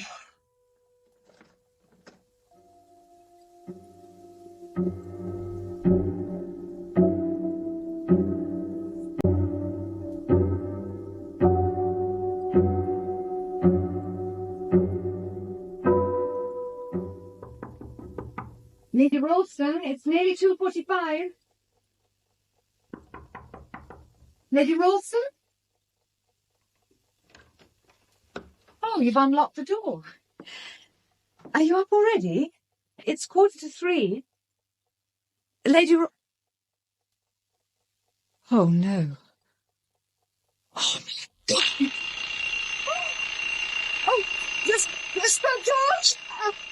Oh, my God. What is it, Miss Gray? What's happening? It's Lady Ralston. Stop that bloody clock. Oh, yes, that's not it. I can't see a damn thing. What's happened? Draw the curtain. Yes. I'm afraid it looks as though... Merciful heaven. I'm so sorry. You employed me to look after her. I was here to keep her safe. I should have stayed with her. You couldn't have known. It's her face. Someone has destroyed her face. And there's what did it. The baby's arm. Oh, those little marble fingers. Covered with blood. Oh. Dripping with blood. Don't touch it. But look. Look, underneath. Isn't that... It is. Another message. The blood, I can't quite... Other sins only speak. Murder shrieks out. The element of water moistens the earth, but blood flies upwards and bedews the heavens. Horrible, horrible. Oh, I should never have left her. I didn't believe she was in any danger. No one did. And she wouldn't have let you stay with her, you or anyone. Don't blame yourself. Oh, but I knew the marble had been taken. I should have warned her. Against what? Oh. You couldn't have expected this. Don't blame yourself, Cordelia. Gorringe, you better ring the police at once. Yes. We mustn't touch anything. Both these rooms must be locked. And isn't the audience on the way by launch? We'd better prevent them from landing. And I'll organise a search party. Oh, well, mightn't it be better to wait for the police? I'm not prepared to wait. Where's Oldfield? In his cottage, I imagine. The stable. I'll get him to take out the launch and patrol the channel. That'll block any escape by sea. Well, I think we'd better leave the room and lock the door till the police come. Quite right. Come along, Gorry. Yes, yes. I'll find Oldfield. You ring the police. Yes, yes. What's up, sir? Where's Miss Lisle? It's nearly 3 o'clock. Excuse me, Tolly. It's late. You're supposed to have called her. You can't go in. She's dead. She's been murdered. I have to go in. She always needs me before a performance. No, there's not going to be a performance. Miss Lisle is dead. Murdered. I'm just about to ring the police. Until they arrive, no one can go into that room. The boy. Does the boy know? Simon? No, not yet. No one knows except Sir George. We've only just discovered the body. You'll break it gently, sir. It'll be a shock to him. It's a shock for us all. Not, I think, sir, for one of us. If you'll excuse me. I'd never understood that woman. I doubt whether Clarissa did. Why this sudden concern for Simon? She's never shown any particular interest in the boy. Oh, well. I'd better get on with telephoning the police. But who should I ring? The Chief Constable, the CID? Oh, I should ring the Spaymouth police and leave it to them. I'll do it from my office. Spaymouth Police. I'm speaking from Coursey Island, from the castle. It's Sir Ambrose Gorringe. I'm afraid there's been a terrible accident over here. No, that's not right. A murder. Yes, I'm quite sure. Lady Ralston. Miss Clarissa Lisle, the actress. Well, we had a performance planned for the theatre this afternoon. Miss Lisle was taking the lead, and she was staying here with friends. We found her a few minutes ago in her bedroom. No, it's clearly murder. I won't go into details if you don't mind, but it's very messy. Oh, and I noticed that her jewel box is missing. Right. Yes, we've locked the room. You're very well, thank you. Goodbye. What did they say? Much as expected. Lock the room, don't touch anything, keep people together, don't let anyone land. And they're sending over a senior police officer. Chief Inspector Grogan.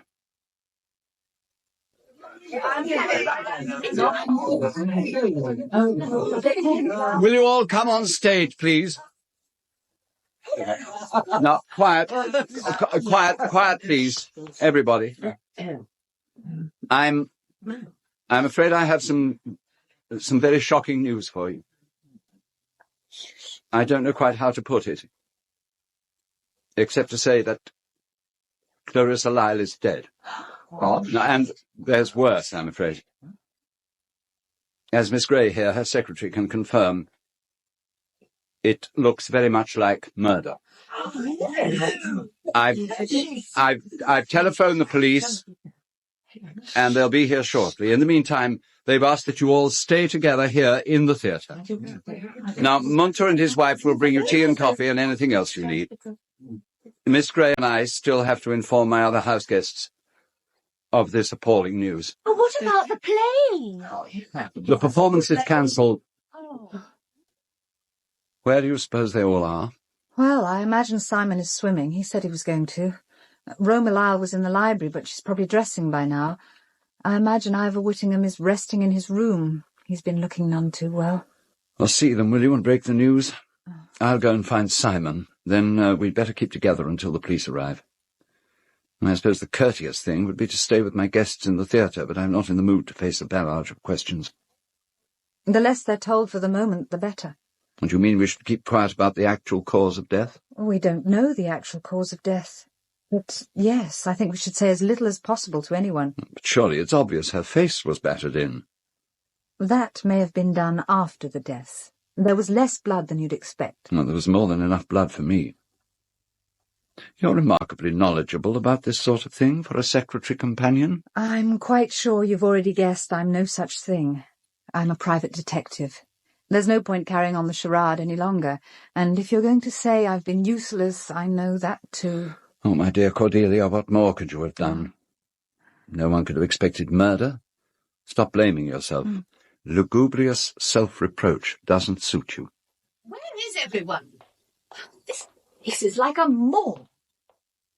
Anyway, I'm not coming to the play. I'm damned if I'll pander any longer to Clarissa's megalomania. You all indulge her nonsense as if you're terrified of her. Someone should put a stop to Clarissa. Someone has. She's dead. Murdered.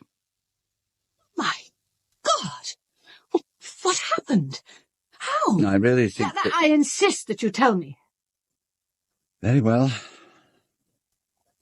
She was battered to death with that marble limb of the dead princess. I'd rather you kept the details from Simon. Her face was smashed to a pulp. The killer took your marble? But how did he know it was there? He, or she, took it from the display cabinet sometime early this morning, and I'm afraid that the police will take the view that whoever it was knew it was there, because yesterday, before luncheon, I myself showed it to them. Vernon, General Ralston, Patricia Garwood, Roma, Richard Pierce, Simon, Christopher Scott, Colin, Avril Clark, Tolly, John Bull, Sir James, John Warner, Gaskin, Anna Cropper, Mrs. Munter, and Marcia King, Miss Maudsley. The pianist was Geoffrey Braun. The skull beneath the skin... Do you not weep? Other sins only speak. Murder shrieks out. The element of water moistens the earth, but blood flies upwards and bedews the heavens. Cover her face. Mine eyes dazzle. She died young. Of the skull beneath the skin.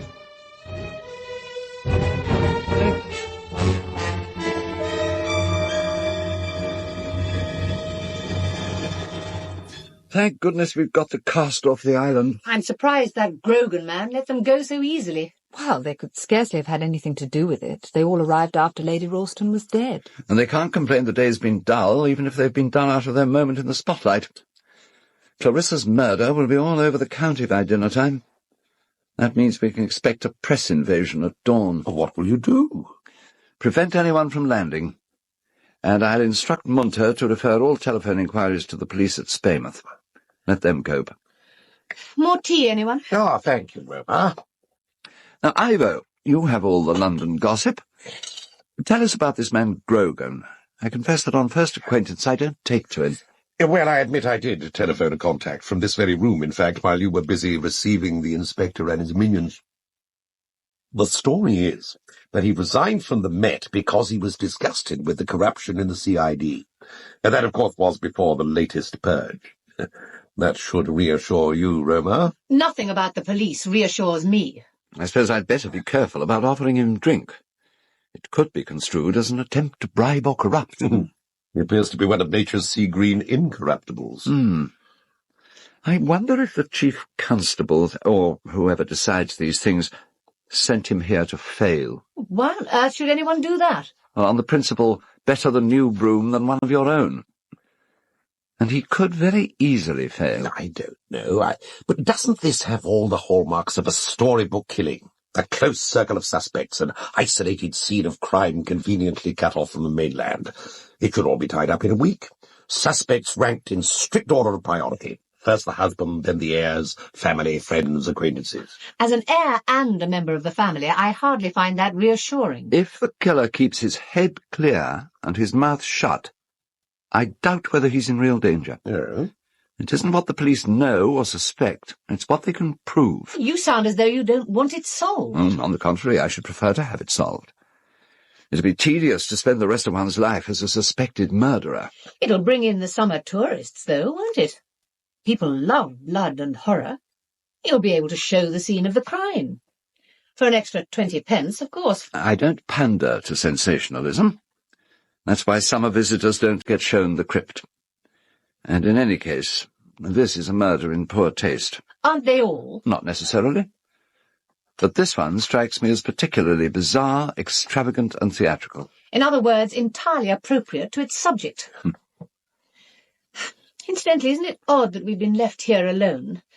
I thought there'd be at least a plainclothes underling sitting in and taking notes of all our indiscretions.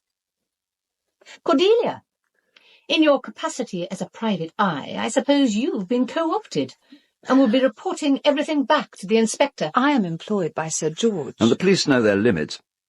This is still my house and my library, and they come here by invitation.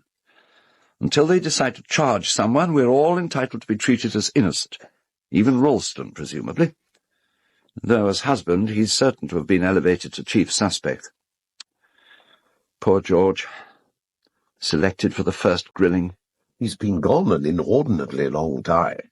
Must be hell for him, especially if he really loved her. My guess is he stopped loving her 6 months after the wedding. He must have known by then that she was incapable of remaining faithful to anyone.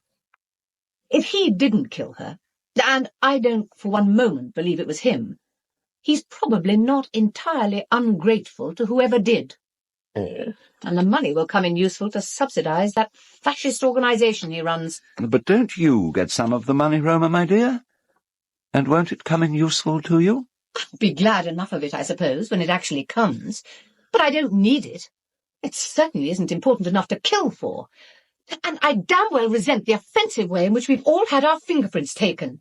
I mean, what else are they doing, apart from grilling poor George? Collecting scientific evidence, samples of blood, body fluids. They'll analyse the dregs of tea to find out if she was poisoned or perhaps drugged before she was killed. She was lying very peaceably on her back. It didn't need a drug for Clarissa to lie peaceably on her back. I'm sorry. It's just that I can't really believe it. I can't picture Clarissa lying there, battered to death. She was alive, now she's dead. I didn't like her, and she didn't like me. Death can't alter that. I'm going for a walk. I've got to get out of this place. If Grogan wants me, he can come and find me. Yes, I suppose Ralston will get most of the money. How much is that, Ambrose? Oh, my dear, I don't know. Clarissa never confided the details of her personal finances. We weren't that close. I rather thought you were. Now, that's one surprising fact about Clarissa. She loved to gossip, but she could certainly keep a secret when she wanted to. Clarissa liked hoarding, and that included nuggets of useful information. How unexpected, and how very dangerous. Oh, George, my dear fellow. How did you find the legendary Grogan? Perfectly civil. I suppose he knows his business. I confess to some curiosity about police strategy and technique. Reviewing Agatha Christie at the vaudeville is a poor preparation for the real thing. Oh, it's all pretty much as you'd expect. Where was I and what was I doing this afternoon? I told them. I was bird-watching on the West Cliffs.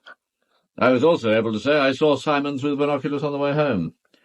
I saw him coming ashore after his swim. Grogan seemed to think that was important. Well, what about this morning? Are we expected to detail every waking moment? Didn't say more than I needed. Told them about our communal visit to the church, mentioned the Devil's Kettle and the wartime drowning, but didn't give details. No point in confusing the investigation with old history. Not their concern. How reassuring. That's rather the line I propose taking. I'll have a word with Roma when the opportunity arises, and George, you might speak to the boy. When I see him. Oh, sorry, I forgot. Cordelia, they want you, no? Oh, right. Where are they? I put them in the business room. You're saying you locked your door from the inside? That's what I said, Chief Inspector, from the inside. And left the key in the lock? Yes. I still don't see why. Well, it seemed the sensible thing to do. Anyway, Lady Ralston said she wanted to make quite sure for herself, after I'd gone, that the door was locked. Sergeant Buckley, would you kindly check back and see what Miss Gray told us last time on this point? Sir. Oh, here it is. Miss Gray, I locked the door of my room leading to the corridor. Question, from the inside? Answer, yes. And what did you do with the key? I left it in the lock. Why? I wanted Lady Ralston to be able to check for herself before she locked the communicating door. Right. Well, Miss Gray, whose idea was it? Yours or Lady Ralston's? I honestly can't remember. What I do know is that she was extremely anxious to be left entirely alone. I let myself be persuaded. So you went out into the corridor from Lady Ralston's room? That's right. And she locked herself in? Yes. You didn't lock the door from the outside. Of course not. I've gone through this sequence at least 3 times, Inspector. 3 times? Sergeant Buckley? I believe it is, sir. And you'd persuaded Lady Ralston to wedge a towel under the door? That's right. Why precisely? Again, please, Miss Gray. To make quite sure she didn't receive another of those threatening notes, especially so close to the performance. You'd already intercepted 2 while on the island? That's right. One in the post that came over with us in the launch, and a second when we were all together down in the crypt, when the lights failed. When you came back to Lady Ralston's room just over an hour later, the door was unlocked? Yes. It surprised me. I thought she'd already got up and was dressing. And the towel, Miss Gray? Where was the towel she was supposed to have wedged under the door? I don't know. There wasn't a towel around. This missing jewel box that Mr. Gorringe reported, did you notice it had gone? Yes, I did. But in the shock of finding the body, I didn't say anything. You say you were employed by Sir George Ralston to be with his wife? I was employed to look after her. And I let her get killed. Well, stop feeling sorry for yourself. Presumably you didn't think she was in any real danger, nor did her husband. Nor did the Metropolitan Police, apparently. Well, I can see why they might have been sceptical. Really? Yes. I wondered whether Lady Ralston had sent one of those notes herself, the one written on her husband's typewriter when he was in America. And why should she do that? To try to exonerate Sir George. I think she was afraid the police might think he was sending the notes. But I believe the idea backfired, and they suspected that she sent that message herself. They did more than suspect, Miss Gray. They tested the saliva on the flap of the envelope. Oh. You could hardly expect them to take the death threats very seriously after that. Oh, no. Any other conclusions about the notes? Well, apart from the message Lady Ralston sent herself, I thought it was possible that 2 different people were involved. I wasn't shown the first half-dozen she received. I thought it was not unlikely that they were different in some way from the later ones, and that was why they'd been destroyed. And who might this original correspondent have been? I don't know. Well, who do you suspect? I can't say. Can't? Or won't? Look, Miss Gray, let's get one thing straight, shall we? Lady Ralston was battered to death. She may not have been a good or likeable woman, but she had as much right to live her life to the last natural moment as you, or I, or anyone. Of course, I don't see why that needs saying. You'd be surprised what needs saying in a murder investigation. You may be too bright for your own good, Miss Gray. You're not here to solve this crime, that's my job. Nor are you here to protect the living. Leave that to their lawyers. You're not even here to protect the dead. Do you know the saying, on doit des égards aux vivants, on ne doit mort que la vérité. Yes, of course, Voltaire. To the living we owe respect, to the dead we owe only the truth. Yes, but I was taught a different pronunciation. I bet you were, Miss Gray, I bet you were. I taught myself with the primer. Anyway, there's no better motto for a detective. And that includes female private eyes who'd like to help the police, yet still lie abed with a clear conscience. It can't be done, Miss Gray. It can't be done. I'll bear that in mind, Inspector Grogan. You know, what surprises me a little is how much you noticed, and how carefully when you found the body. Most people, and not only young women, would have been in a state of shock. I know. It surprised me, too. I think what happened was that I couldn't bear to feel too much emotion. It was so horrible that it was almost unreal. I had to detach myself, so my intellect took over and made it into a kind of detective puzzle. That's why I noticed that the jewel box had disappeared, or things like the tea tray and the used cup with a smear of lipstick on the rim, or the balls of cotton wool smeared with makeup on the dressing table. It was that sort of mental tabulation that kept me from keeling over. Perhaps that's how surgeons feel. You have to keep your mind on procedures and techniques, because otherwise you might realize that what you have lying there is a human being. It's how a policeman trains himself to behave on the scene of an accident. Or a murder. And what exactly did your intellect deduce? Oh, the obvious things. How odd it was that Lady Ralston had cleaned the makeup from her face, but that there was lipstick on the cup by the bedside. It looked as if she must have made up her lips again in bed before she drank her tea. Why? And I noticed that despite a good deal of blood, there wasn't as much as you'd expect from a head wound, so I thought it was just possible she was killed some other way and the injuries to her face made afterwards. And I was puzzled by the cleansing pads on her eyes. They must have been put there after her death. It wouldn't have been possible for them to stay in place while her face was being destroyed. You're sitting on the wrong side of the desk, Miss Gray. I take that as a compliment. There is one thing you ought to know. Sir George didn't kill his wife. When he first arrived in the bedroom and I blurted out how sorry I was, he looked at me with a kind of amazed horror. I realized that for a moment he thought I'd killed her, that I was confessing. Let's go back to the Friday night, the time when you were with Lady Ralston in a room and she showed you the secret drawer in her jewel box. That review of the Rattigan play, are you sure that's what it really was? Quite sure. It wasn't a document or a letter? And it was a local newspaper cutting. I only read the headline. I do remember thinking that the cutting was oddly shaped, much larger than the actual review. And those threatening messages? Did your client ever give the least indication that she knew or suspected who was behind them? Never. And you yourself can throw no light on why and by whom she was killed? No. Very well. Thank you, Miss Gray. You've been helpful. Not perhaps as helpful as I'd hoped, but helpful. I've told you everything I know. Oh, it's early days yet. We'll be talking again. Goodbye, Miss Gray. Allow me, Miss Gray. Goodbye. Well, what do you think? She's attractive, like a cat, self-contained and dignified. But did she do it, Sergeant? She had time and opportunity. We've only her word that she locked her bedroom door, or that Lady Ralston locked hers. She knew where that marble arm was kept, and she had access to the business room where Gorringe's typewriter is kept, so she could have typed that final message. I can't see Miss Gray as a murderess. It takes an effort of the imagination, I grant you. If she did have a hand in it, my guess is that it was as Ralston's accomplice. They're an unlikely couple. It's difficult to see what they have in common. Politics rather than bed, I imagine. But police work teaches you that when it comes to sex, nothing is too bizarre to be ruled out. Did you believe what she said about that look of amazed horror on Ralston's face? No doubt he would look amazed if he thought she was confessing to a murder he'd done himself. So, we'd better find out what, if anything, the Met know about Cordelia Gray and her agency. And while we're at it, there are a whole host of other unanswered questions. What did Simon Lessing really feel about Clarissa? And how exactly did his father die? Yeah. Is Miss Tolgarth quite the devoted dresser-cum-family retainer that we're supposed to believe? What sort of money is Sir George spending on his private militia?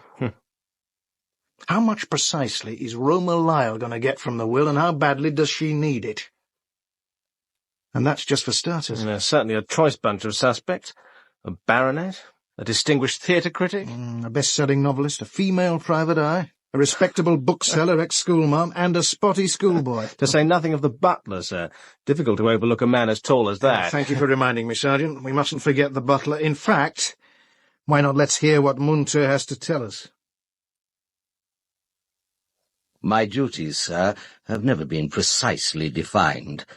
This is not an altogether orthodox household, but I'm in charge of all the domestic arrangements, and I supervise the two other staff, my wife and Oldfield. And how long have you been part of this unorthodox household? My wife and I came into Mr. Gorringe's service in July 1978. Shortly after his return from 12 months spent abroad, he'd inherited the castle from his uncle the previous year. This play, it was to be a regular event, was it? An annual drama festival, perhaps? I'm sorry, sir. I have no means of knowing that. Mr. Gorringe didn't confide his plans to me. Once was enough, I should think. Must have made a lot of extra work for you and your wife. The domestic inconvenience caused by Lady Ralston alive was as nothing compared with the inconvenience of her murdered. You found her a pleasant, likeable guest, then? She seemed a very agreeable lady. Right. Now let's get on with it. You know what we want, a full account of where you were, what you were doing, and who you saw between 1 o'clock, when lunch was over, and 2:45, when Miss Gray found the body. I spent the whole of that period on the ground floor of the castle, preparing for the play and the supper party that was supposed to follow the performance. I doubt if I was out of someone's sight throughout that time. Oh, except when I remembered that Mr. Gorringe had asked me to find a different musical box for Act 3. Lady Ralston had apparently taken a dislike to the one used in rehearsal. I came into this room to fetch it from the chiffonier. And what did you do with it? I put it next to the other on the props table backstage. Shortly afterwards, Mr. Gorringe arrived, and we checked over the props together. How long afterwards? Oh, it might have been 2:15. Might have been. I wasn't checking the time, sir. All right. And then? Then it was time to go to the quay to meet the launch, bringing the rest of the cast from Spaymouth. Mr. Gorringe and I showed the gentlemen to their dressing rooms, and my wife and Miss Talgoth took care of the ladies. Then I went to the dining room to collect the chairs together for the supper party. I was there when Mr. Gorringe came to tell me of Lady Ralston's murder. Munter. The most dreadful thing. I've just come from upstairs. Lady Ralston is dead. Murdered. Murdered? What, in our house? In her bedroom. But how, sir? I'm afraid she's been battered to death. I've just left her. Sir George and Miss Gray are still up there. Now, you must go down to the quay and prevent all those guests from landing. Yes, sir, of course. Immediately. I'll come down as soon as I can and explain why the performance has been cancelled. I can see the launches from here, sir. How far away are they? I'd say 3/4 of a mile. Oh, then there's plenty of time for you to get down to the landing stage. We simply can't have another 80 people on the island all milling about getting in the police's way. Yeah, I'm just about to telephone them. I'll get down there right away. What shall I say, sir? Well, you'd better tell them Lady Ralston has been killed. If they ask how, say a blow to the head. There's no need to harrow them unnecessarily. In the event, I wasn't required to tell them anything, since Mr. Gorringe had joined me by the time the launches arrived. A blow to the head. You've seen the body? No, sir. Mr. Gorringe locked the bedroom. But you've no doubt formed some opinion as to how the blow to the head was inflicted? Well, I did wonder whether it was connected with the missing marble hand. Mr. Gorringe found the display case forced in the early hours of this morning. But you saw and heard nothing? No, sir. I was busy in the kitchen. There's been murder here. Bloody murder of a defenceless woman. If there's anything you know, I expect to be told it. Clear? Perfectly, sir. Coursey Island is used to murder, and the murderers have seldom been brought to justice. Perhaps you and your colleagues will have better luck. You'd known Lady Ralston from childhood, sir? Our fathers were both in the diplomatic service, but I saw little of Clarissa in recent years, until I inherited this island from my uncle. We met at a theatrical first night. And she suggested that you might stage a play for her? No, I really can't remember who suggested that first. And the marble limb? That was last seen by you when? At about 11:30 last night. When I went to the kitchen at 6:45 this morning, I found the lock forced and the hand missing. All members of the house party had seen it and knew where it was kept? All except Simon Lessing. Ah, yes. The boy must have resented his father's marriage to Lady Ralston, on his mother's account, if not his own. Oh, it was 6 years ago, and I doubt if he resented it enough to pick this moment to bash his stepmother's face in. Does Sir George know you suspect the boy? I never said I suspected him. But I do find everyone's concerted measures to protect him interesting. It's only natural. He was very shocked when I broke the news to him. His own parents are dead. He was devoted to Clarissa. It strikes me, sir, that you've taken a lot of trouble for Lady Ralston, one way or another. Putting on the play for her, restoring the theatre, entertaining her guests. Must have been an expensive business. Happily, I'm not a poor man. And since you raised the matter, the theatre was restored for my own satisfaction, not Lady Ralston's. She wasn't hoping that you might partly finance her next professional appearance. What's the theatrical jargon? Be her angel? That particular angelic role has never attracted me. There are more amusing ways of losing money. But if you're trying tactfully to suggest that I may have owed Clarissa a favour, you're perfectly right. It was she who gave me the idea for my bestseller. Autopsy, in case you're one of the half-dozen who haven't heard of it. No, Inspector Groven, you've been gossiping with the wrong theatrical people, I'm afraid. Not Ivo Whittingham, by any chance? It would be accurate to say that Clarissa and I were lovers for a period of about 6 years, as opportunity and her whim dictated. And did her husband know? Husbands, Inspector. Our relationship outlasted more than one marital episode. But if it's George Ralston you're interested in, I never told him. Tell me what she was like. Was going to say you've seen her face, but of course you haven't. Pity. One needed to know the physical Clarissa to get any clue about her. She lived intensely in and through her body. The rest is a list of words. Egocentric, insecure, clever, kind or cruel as the mood took her, restless, unhappy. But she had certain skills which a gentlemanly reticence inhibits me from discussing. She probably gave more joy than she caused misery. That can't be said of many of us. I once said of the words of Thomas Malory, Launcelot speaking to Guinevere, "Lady, I take record of God, in thee I have had my earthly joy." I don't take them back. Whatever she may have done. Whatever she may have done? A form of words merely. So you mourn her? No, but I shan't forget her. Why are you here, sir? Here? Oh, on the island? Well, why are any of us here? Because Clarissa wanted us here.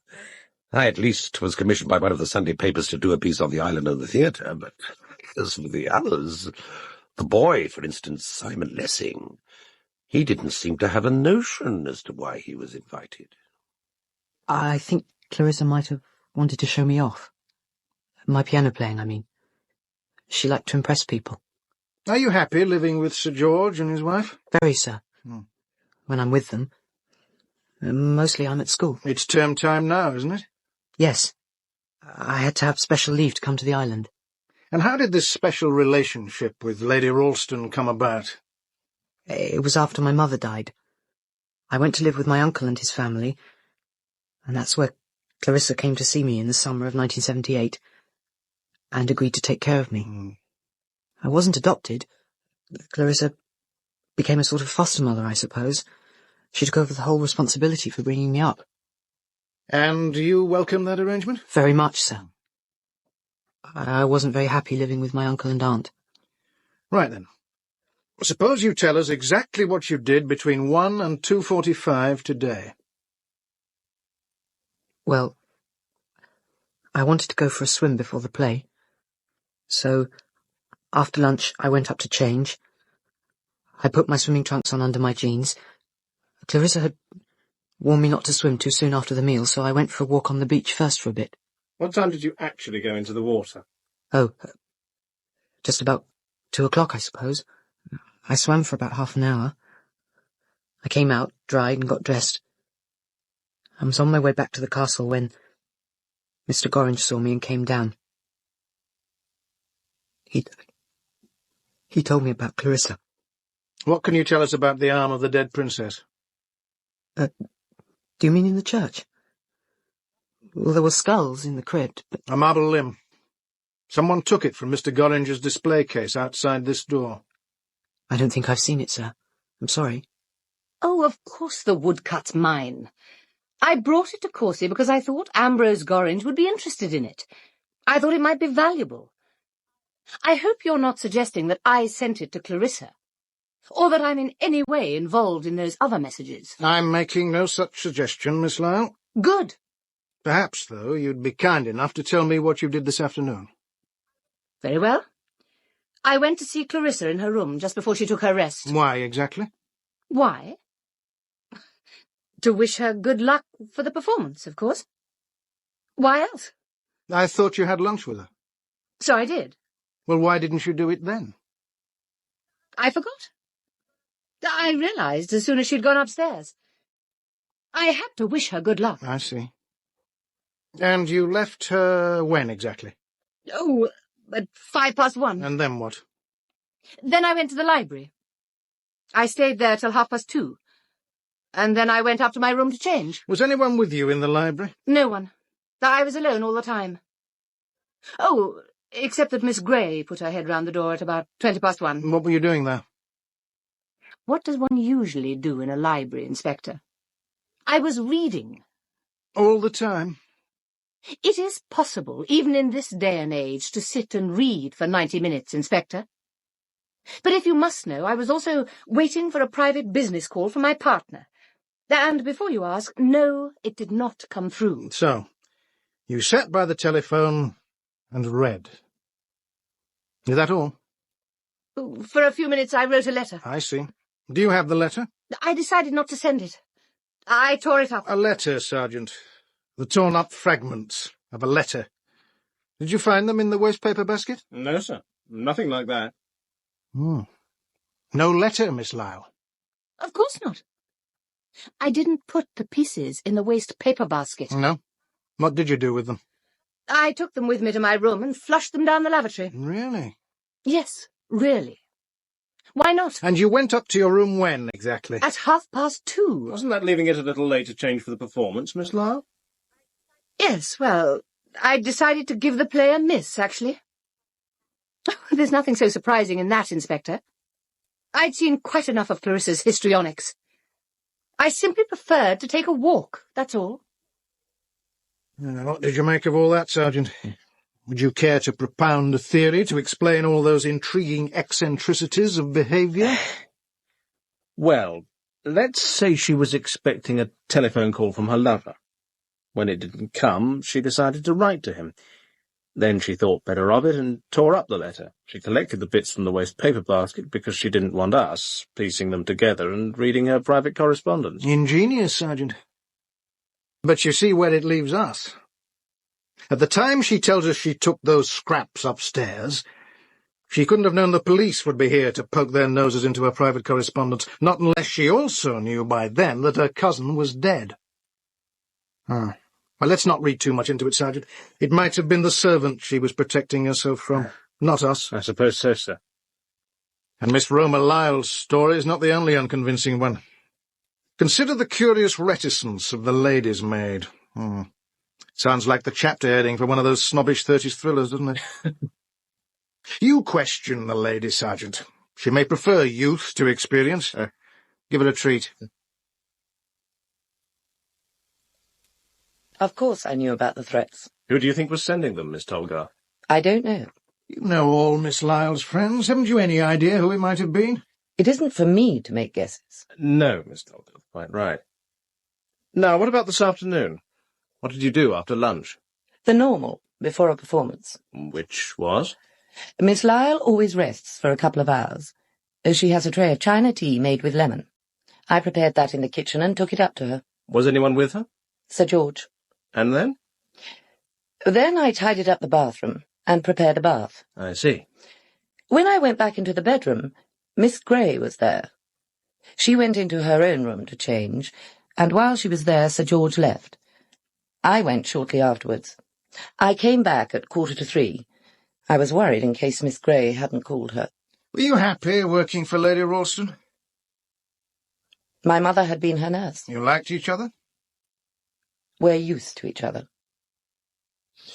Can you think of a reason, any reason, why anyone should want to kill her? No. All one big happy family, were you? There's never a good reason for people to kill each other, even in happy families. It's all over the Sunday papers, Miss Gray. No. Mine says she was, battered to death. I can't believe it. And it's so horrible for you, Miss Gray. Well... Her husband, too, of course. Yes. Such a nice man when he called at the office. I suppose it was some kind of intruder. The paper does say her jewellery is missing. I do hope the police don't get any wrong ideas. I'm sure they won't, Miss Maudsley, but they'll be sure to check up on me and on the agency. Don't worry, just answer their questions. Oh, dear, yes. I suppose we must. But it's all so dreadful. Am I to show them everything? Well... Suppose they asked to see the accounts. I did try to balance the petty cash on Friday afternoon, but it didn't quite, I'm afraid. I don't think the police will be interested in the petty cash, Miss Maudsley. They're more likely to ask about Sir George Ralston's visit. Let them see anything they ask for, except, of course, the client's files. Yes, they're confidential. And, Miss Maudsley, do tell Bevis to try not to be clever. Yes, Miss Gray. I'll ring again in a day or two. Bye. You could cut the atmosphere in this place with a knife. I'm going for a walk. Would you care to come? I'd like to have a word with you. All right, Miss Lisle. Inspector Grogan can always send for us if he wants us. You're supposed to be an expert in these things. Well, when do you suppose we can get away? I've got a shop to look after. My partner can't manage indefinitely on his own. The police can't keep us here, surely. Well, the investigation could take months. They can't legally hold us at all unless they arrest us. Of course, some of us will have to attend the inquest, but I should think you could leave tomorrow if you wanted to. Did you know I'd asked Clarissa for a loan just before she was killed, and she turned me down? Yes. I was there when she told Sir George. Have you told the police? No. That was decent of you, considering I haven't been particularly pleasant to you. Well, if they want that kind of information, they can get it from the person concerned. They haven't got it so far. I lied. I'm not sure why. Panic, I suppose. It's odd. I've never much liked the police, but I always took it for granted that in a crime like murder I'd cooperate up to the hilt. I want Clarissa's murderer caught. Of course I do. So why do I feel so defensive? I know. I feel the same. It looks as though George hasn't told them about our quarrel either. Nor has Tolly, apparently. Clarissa sent her out while we were talking, but she could have easily heard. What do you think she has in mind? Blackmail? Oh, I'm sure not. But I think she knows. She was in the bathroom while I was there, and she probably overheard. Clarissa was pretty vehement. She was vehement with me. Vehement and offensive. If I were capable of killing her, I'd have done it then. You know, what I can't get used to is the way we all carefully avoid discussing who could have killed her. We're stuck here together. Life will be intolerable if we start hurling accusations at each other. Well, I don't think I can go on, pretending to make polite conversation when we're all thinking about the same thing, avoiding each other's eyes, locking our doors at night. Did you lock yours? Yes, I'm not sure why. I don't for one moment think there's a homicidal maniac on the island. Clarissa wasn't killed by mistake. She was the intended victim. Who do you think did it? One of us who slept in the castle on Friday night. But who? Who? Can't be Ambrose. He never felt a strong emotion in his life. And he hasn't the ruthlessness. He does have a taste for horror, but it's second-hand, disinfected by time. Tag of executioner's rope, a blood-stained nightdress. And it can't be Simon. He never even saw the marble arm. And anyway, he'd have confessed by now. He's a weakling, like his father. As for Ivo, well, I know he's dying, and he may feel he's out of reach of the law, but where's his motive? I suppose George is the main suspect. But I don't believe that either. He's a professional soldier.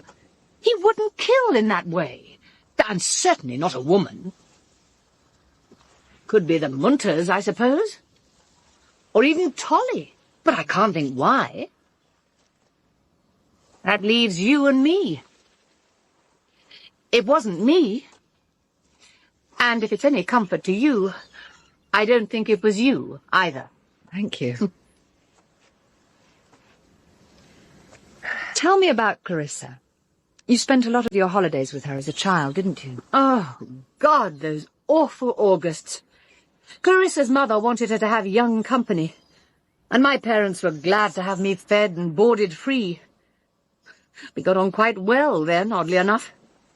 United by our fear of her father, I suppose. She lived in terror of him. No wonder she spent the rest of her life looking for love. But then don't we all?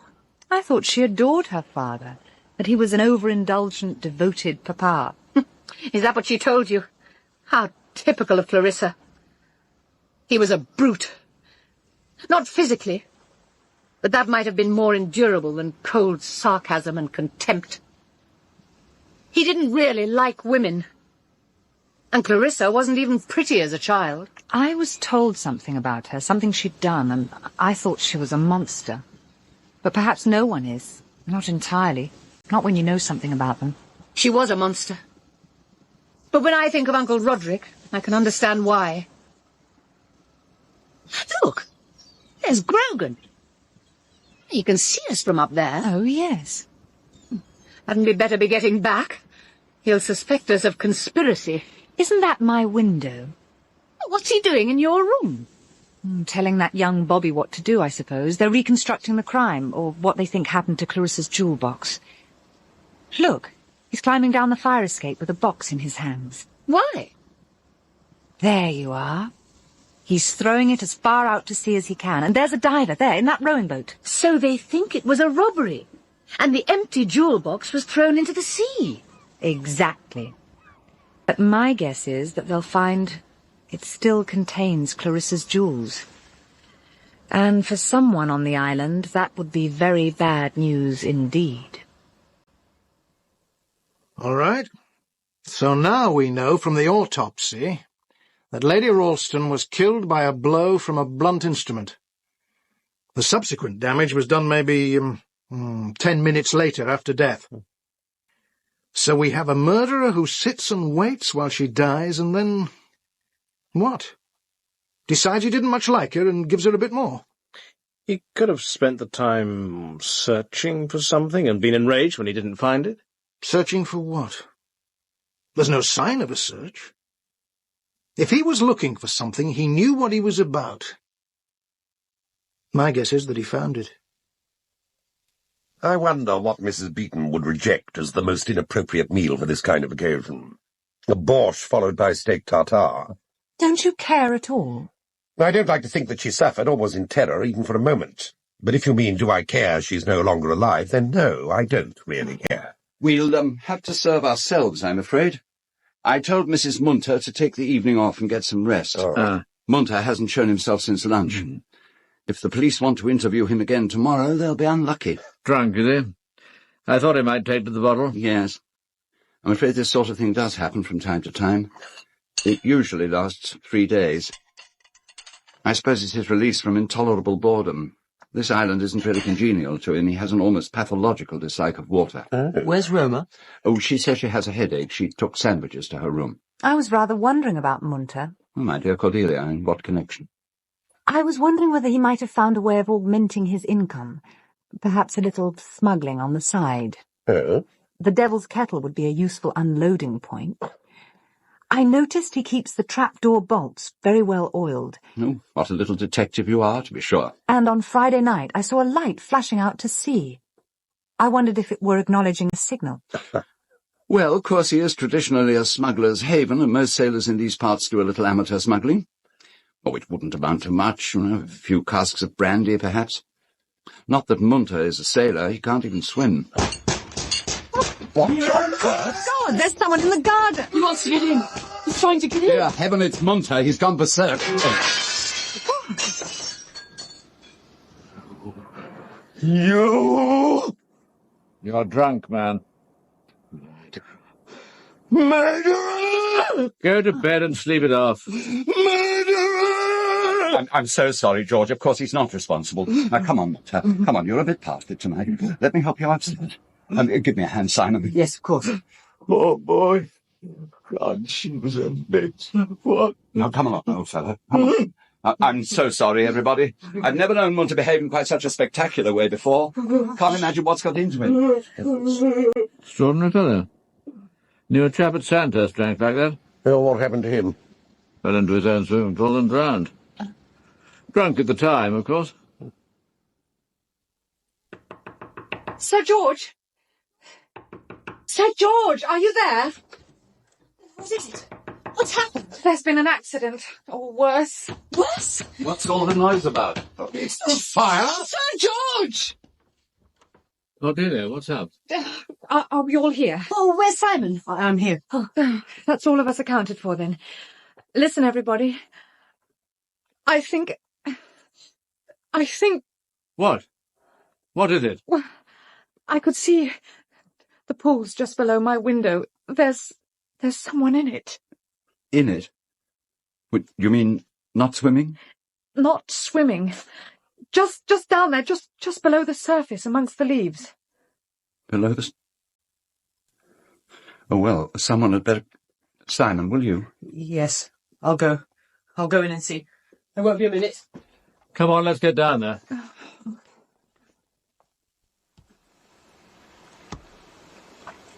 No, it's no good, Simon. He's dead.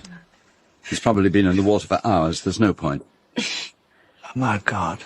But ought we to give up? I thought you were supposed to go on for ages. Not when the pulse is gone and the body's cold. Leave him be. He's dead. Can't you see he's dead? Come on, Simon. You're worn out. Here, put this towel around you. Thanks. I'm so very sorry, Mrs. Munter. When did it happen, do you know? How can I tell, sir? I don't sleep with him when he's drunk.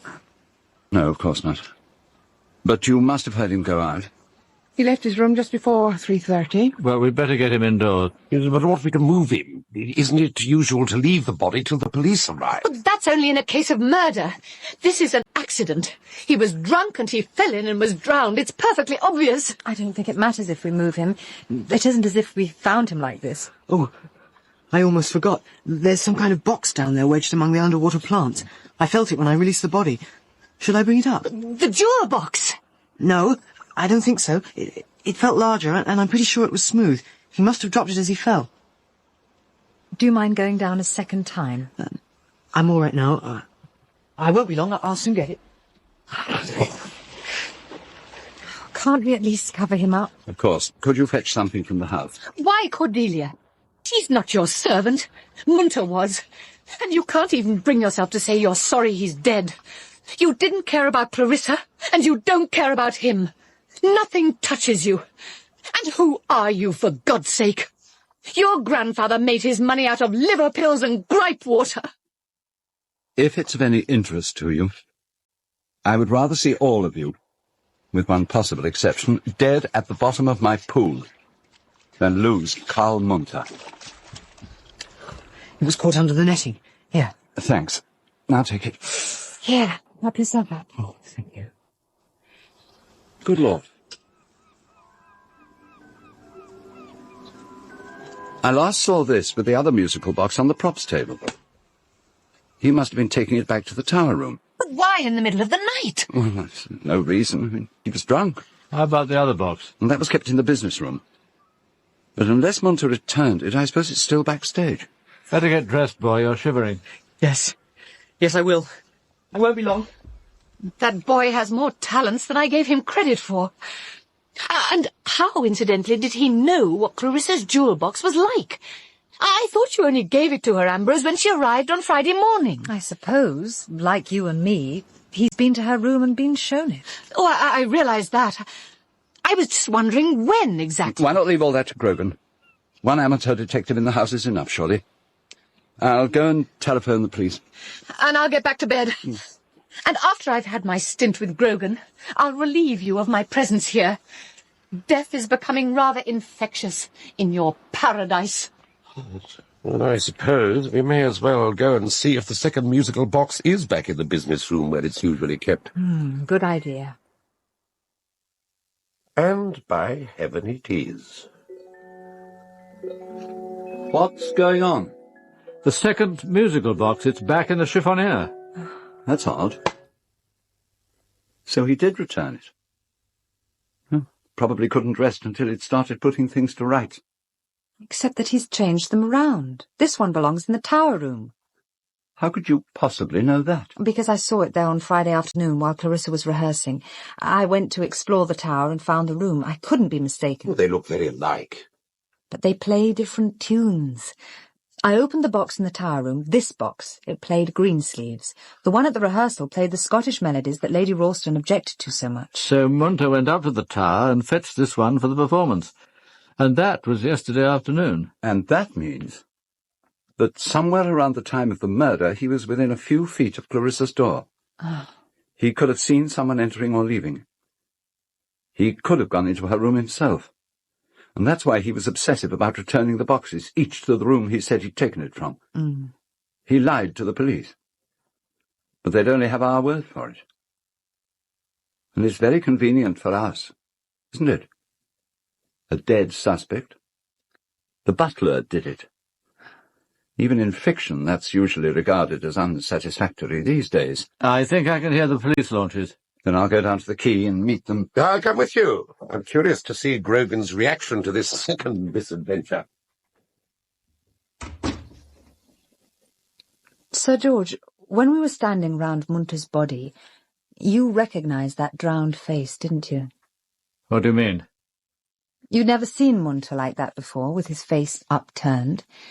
But that's exactly how you last saw his father. Wasn't it? Dead. Drowned. Blythe. Carl Blythe. The young man drowned in the Devil's Kettle by his Nazi compatriots way back in 1940. What on earth made you think that? Your face when you looked down at him. And the war memorial he decorates every Armistice Day. The words he shouted at you, murderer, murderer. It wasn't Clarissa's murder he was thinking of. It was his father's. But most of all, his name. Munter. Munter's German for carefree, isn't it?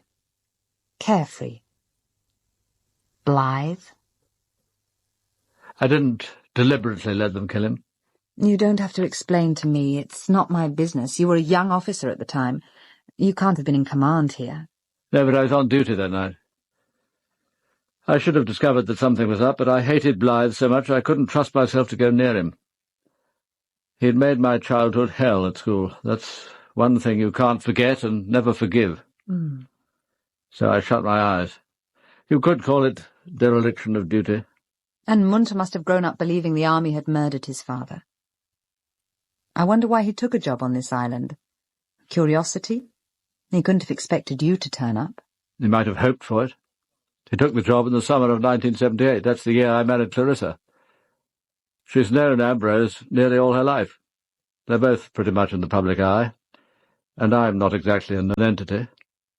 If the police arrest you, I shall feel free to tell them everything. No, Cordelia, it's my concern, my past, my life. But you must see how it will look. If they believe me about the musical box, they'll know that Munter was a few feet from your wife at the time she died. If he didn't kill her himself, he could have seen the person who did. Taken with that shout of murderer directed at you, it's damning. Unless you tell them who Munter was. No. If they arrest the wrong person, it means the guilty one goes free. Is that what you want? To protect whoever it is? The guilty one? We're here together, 10 of us, on this small, lonely island, and one of us is a murderer.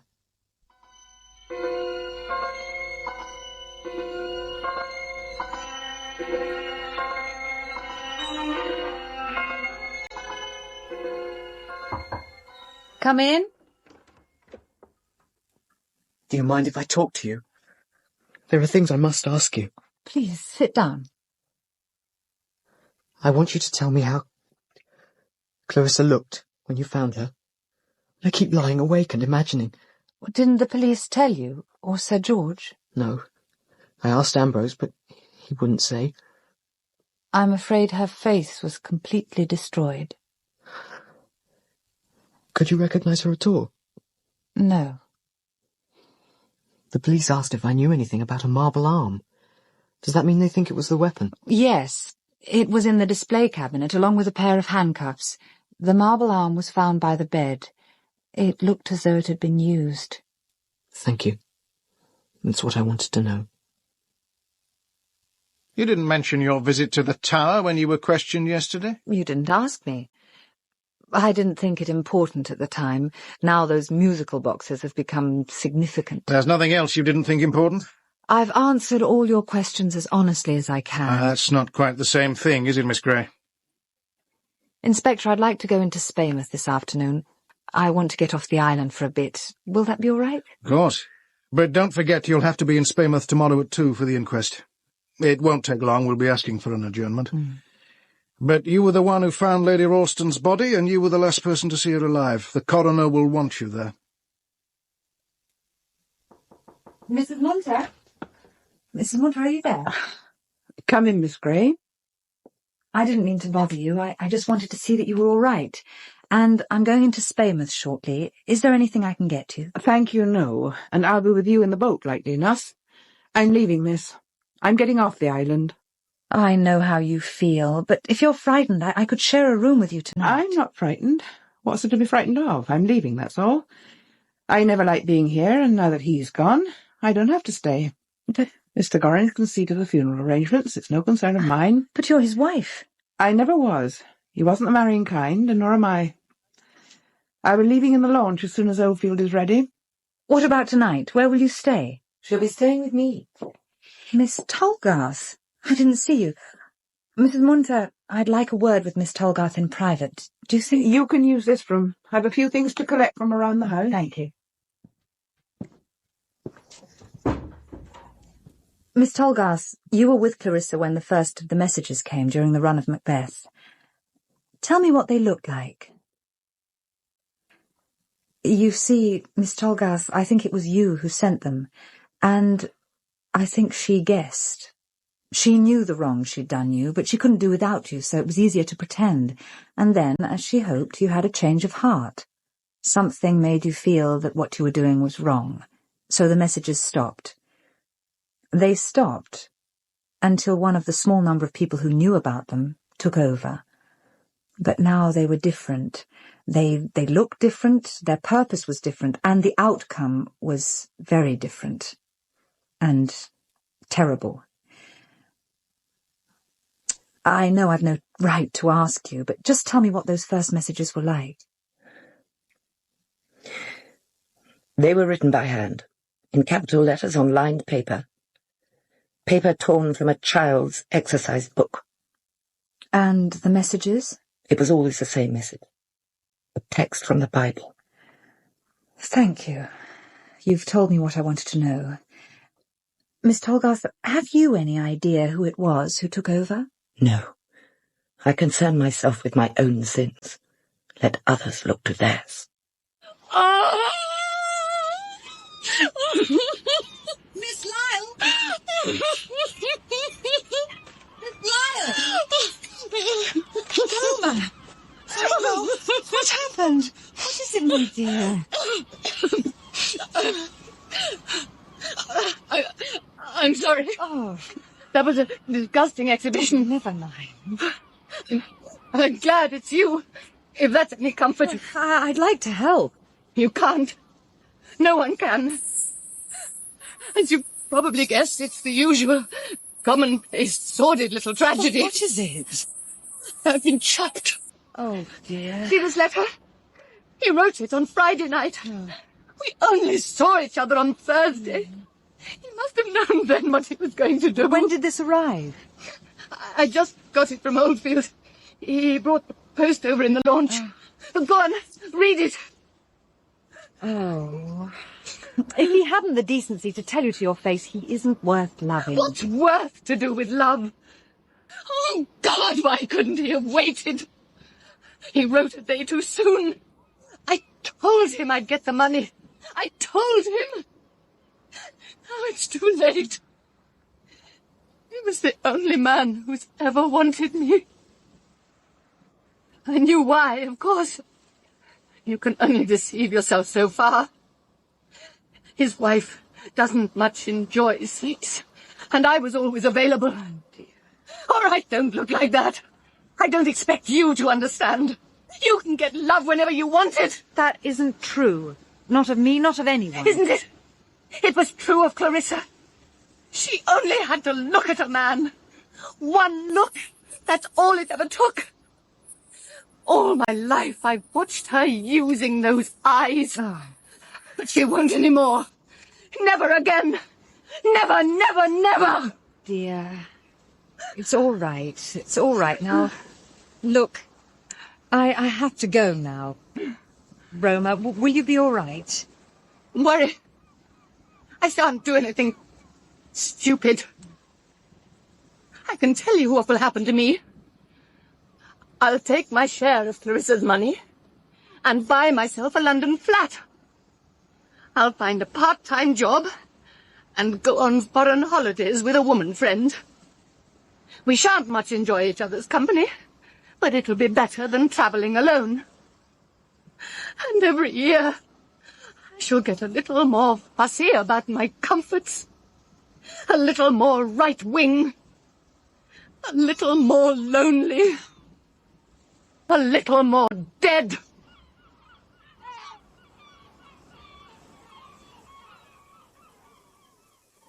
They're all arranged by years, Miss Gray. We bind 3 months together. Of course, now the Chronicle's gone tabloid, the bound volumes are much easier to manage. See, that's where the change starts, 1980. How far back does the paper go? Oh, the Speybath Chronicle was founded in 1862. It's been published without a break ever since. And still going strong? Oh, thank heaven. Oh, we've had our ups and downs, but we're part of a group now. The owners sold out soon after the centenary celebrations. Yes, we're holding our own against the free sheets. No, 1977, you said?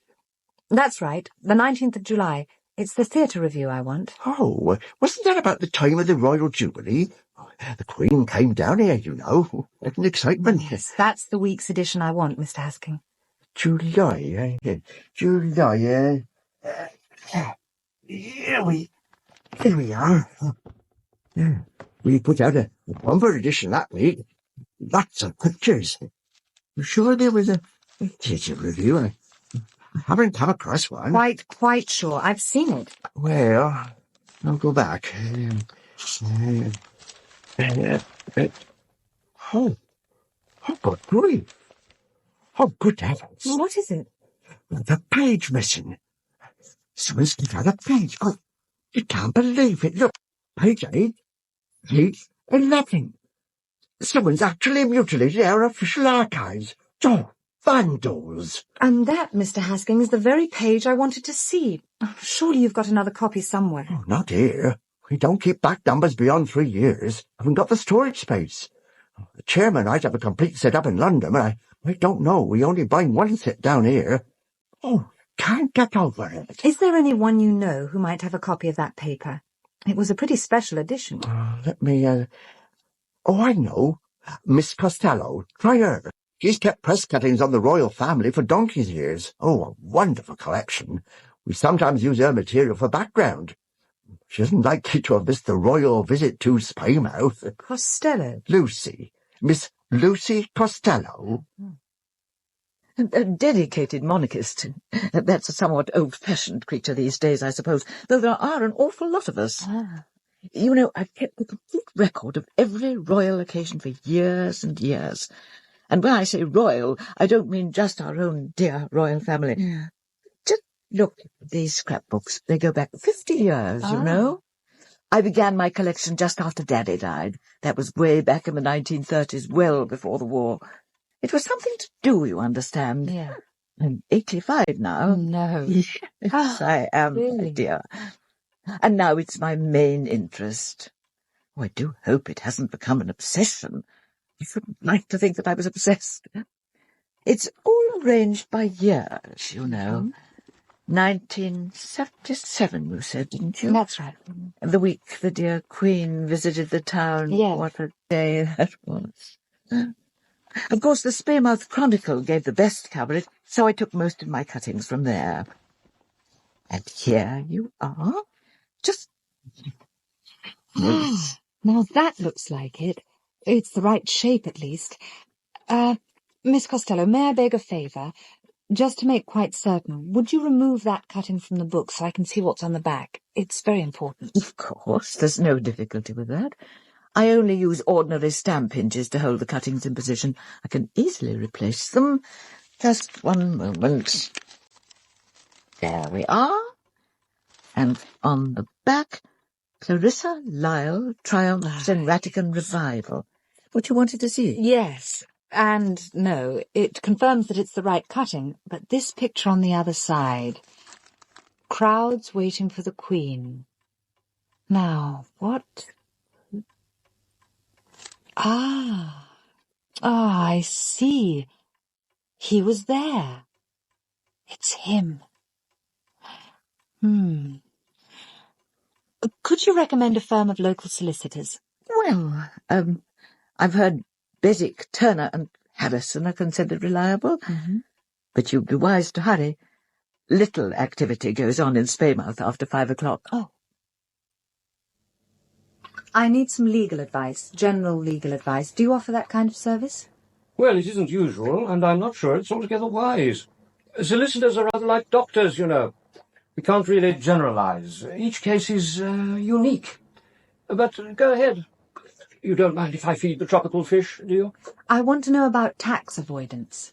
Do you mean tax avoidance which is legal, or tax evasion which isn't? Oh, look at him. Isn't he a beauty? That's the Dawn Tetra, an expensive little fellow from British Guiana. He's very beautiful, but I don't much enjoy tropical fish in tanks, and it's tax avoidance I'm interested in. Suppose I came into a very large sum of money, all in one tax year. Is it the fish or the tanks you object to, or perhaps both? They're perfectly happy, I assure you. Their small world has been scientifically devised for their comfort, unlike ours.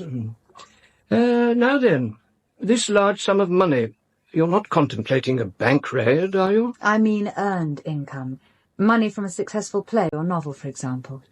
Well, if you were sensible, you would arrange your contract so that you didn't receive it all during the one financial year. But suppose I didn't expect it to be so successful. Then you could avoid paying tax on it by becoming non-resident for the whole of the subsequent financial year. You see, those sort of earnings are taxed retrospectively. Could I come home for a holiday or weekend? Not even for a day. If you as much as stepped foot on UK soil during those 12 months, you'd become liable for tax on all your earnings in the preceding year. And if I made a quick visit and concealed it from the Inland Revenue? Then you would be prosecuted for attempted fraud. And what would the tax be? Well, the present top rate on earned income is 60%. What was it in 1977? In those unregenerate days it was rather more. 80% or more on an income of over £24,000. So I could be ruined. Bankrupt, you mean? Indeed you could, if you'd been so ill-advised as to spend all your previous year's income in advance, on the assumption you'd avoided the tax. I hope you're not in that precarious situation. Hello? If you're setting out fishing, could you land me on Coursey Island?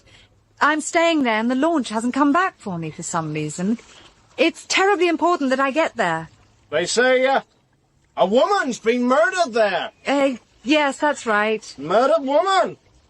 Nothing new for Coursey Island. I'll be fishing off the southeast point. I'll take you, if you're sure you want to go. Oh, I'm quite sure. Thank you very much.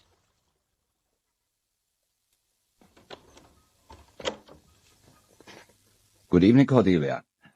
Have you eaten? Where is everyone? Ivor's in bed. Not at all well, I'm afraid. He's hoping to go home tomorrow. Roma left mid-afternoon with Sir George. Simon's gone to bed, not hungry. Why didn't Oldfield meet me at Spaymouth with the launch? Oh, he or I must have misunderstood. He won't be back till morning. To all intents and purposes, we are alone. Do you know why I went to Spaymouth this afternoon? I went to find this cutting from the local paper. As I did wonder. Congratulations. I didn't think you'd succeed. Because you'd already cut it out of the newspaper archives yourself. Precisely. I destroyed it about a year ago. It seemed a sensible precaution. I found another. So I see. Oh, you look tired, Cordelia. Would you like some of this claret, or well, all right. Brandy? Claret, please. I came back to the UK to visit my uncle.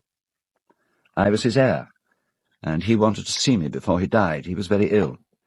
He didn't understand about tax-free years. He asked me to come, so I came. And if you hadn't, perhaps he would have altered his will. Oh, unkind Cordelia. No, I genuinely liked him, and I valued him. He was his own man, like some ancient chieftain. Even then there was no danger.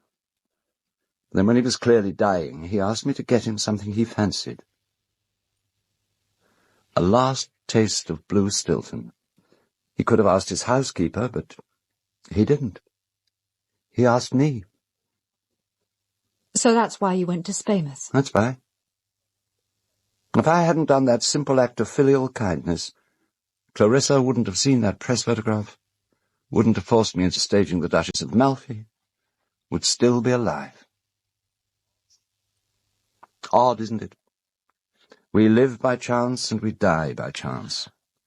With Clarissa, it was a matter of 8 ounces of blue Stilton. Chance? But it was you who smashed her face in, and not once, but time and time again. How could you make yourself do that? Wasn't agreeable. And if it's any consolation to you, I had to close my eyes. When I opened them, Clarissa wasn't there. Once her face was gone, I couldn't even remember what she looked like. Clarissa was her face. And you know, looking at her, I knew what I'd always known. The presumption that she or anyone has a soul is ridiculous. This life is all we have. We die as animals.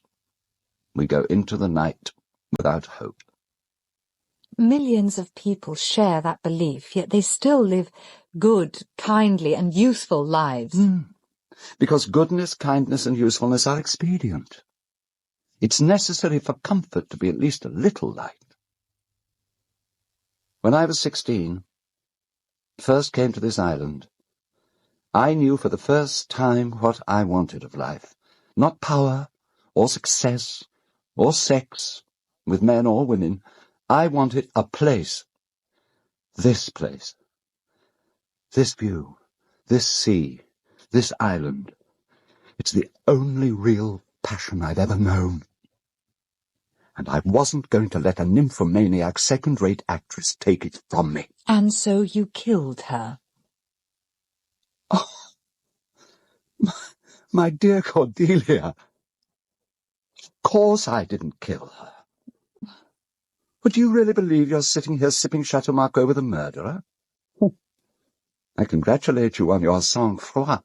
But if you I couldn't kill anyone. I thought you understood that. I haven't that brand of ruthlessness. Oh, no, she was dead when I battered her face in. Someone had been there before me. Someone? There was no upward spurt of blood. How could there be? All I did was to cover up for the murderer. Admittedly, it was mainly self-interest. I had to find and destroy that vital scrap of newsprint. But you should credit me with some disinterested concern for the killer. It pleased me to concoct a way of escape for him, if he had the guts to take it. After all, I did owe him something. I knew the cutting would be somewhere in the room. One of her little tricks was to keep it near her and to take it out of her handbag occasionally. I couldn't risk the police finding it. They'd be looking for a motive. It's never safe to rely absolutely on the stupidity of the police. So it was Simon. Oh, poor Simon. Where is he now? In his room. Perfectly safe, I assure you. Do you want to know what happened? But he couldn't have planned it. Not Simon. Planned it? No. But she's just as dead, isn't she? He told me she asked him to go to her room. He was to tell everyone he was going for a swim, but he was to wait for half an hour after she'd gone up to rest, then knock 3 times at the door. He, poor deluded fool, thought she was going to tell him he could go to the Royal College, that she'd pay for his musical education. But why did she want to see Simon? Oh, we'll never know, but I can guess. Clarissa liked to make love before a performance. Yeah, perhaps it gave her confidence. But Simon, that boy, she couldn't have wanted him. Oh, she may have thought she was doing him a service in more ways than one. Clarissa was totally incapable of believing that any normal man existed who wouldn't take her if he could get her. And who else was there? George, I'm sure, hadn't touched her since he discovered he's a cuckold. Ivo's had his turn. And I'm no use to her. But it's horrible. Oh, only because you're young, pretty, and intolerant. A different boy at a different time might even have thanked her. But Simon Lessing's a romantic. What she saw in his face wasn't desire. It was disgust. What happened? How did you find out? I changed much quicker than I told Grogan. I was actually leaving my room just after 20 to 2. At that moment, Simon came out of Clarissa's door. It was complete chance. We stared at each other. His face was ghastly. Thought he was going to collapse. I pushed him back into the bedroom and locked the door. He was wearing only his swimming trunks, and I saw his shirt and jeans in a heap on the floor, and Clarissa was lying sprawled on the bed. he'd brought the jewel box crashing down on her skull. But why? Did he say why? Oh, not very coherently. But neither of them had got what they wanted. Clarissa had taunted him with his sexual failure. She told him he was as useless to her as his father. And I think that was the moment when she lay there, half-naked on the bed, smiling at him, mocking him and his dead father together, destroying all his hopes. That was the moment that his control snapped. He seized the jewel box, the only weapon to hand, and brought it down. And after that? I told him precisely what he must do. I schooled him in his story to the police. I took him into Clarissa's bathroom and washed off the small spot of blood. Then I found the newspaper cutting. It didn't take long. Her handbag or the jewel box were the two obvious places. Then I took him to the fire escape outside your bedroom window and told him what to do. He went down, carrying the box under his arm, and hurled it out to sea. But someone else was watching, weren't they? Munter had gone to the tower room for the musical box, and the tower room's window is the only one which overlooks the fire escape. I know. He let it slip on Saturday night when Simon and I were helping him to his room, but it wouldn't have made any difference. Munter was absolutely safe. He would have taken any secret of mine to the grave. He did take it to the grave, and conveniently early. Yes, but I didn't kill him, if that's what you're implying, nor, as far as I know, did Simon. That death, at least, was accidental. What did you do next? I had to work quickly. I cleaned the makeup from Clarissa's face so that the police wouldn't suspect she'd invited a visitor to her room. Then I set out to destroy the evidence of how she was killed and substitute a weapon Simon couldn't have brought because he didn't know it existed. Oh, I already had the marble arm and the note ready, as it happened. I was intending to put them in the casket that Clarissa would open in Act 3. Oh, I assure you the result would have been spectacular. I doubt if she'd have got through the scene. You sent all those threatening quotations. You took over when Tolly stopped. Oh, so you know about Tolly? Oh, I think I've underestimated you, Cordelia. Yes, I wanted to get back my privacy, my peaceable island. She would never return to Coursey if its theatre was the scene of her final humiliation. To do her justice, she wasn't a common blackmailer. She first saw that newspaper cutting in 1977. She hugged it to herself for 3 years before she needed to make use of it. It was bad luck that the restoration of my theatre and the crisis in her career coincided. Suddenly there was something she wanted of me, and she had the means to get it. And Simon conveniently provided a permanent solution to your problem. I hope it's a solution. You know, it's not going to be possible to shield him for much longer. He's beginning to drink, you must have seen it. And he's making mistakes. That gaffe which Roma noticed, for example. How could he have known what the jewel box was like if he hadn't seen or handled it? And there would have been others. I liked the boy, but I was wrong about him. He hadn't the guts to see this through. Would have been. You liked the boy. Where is he? Where is Simon? I told you. In his room, as far as I know. No, he's not. Where is he? Dear God, what have you done? Simon? Simon? Simon? Simon? Simon! Simon!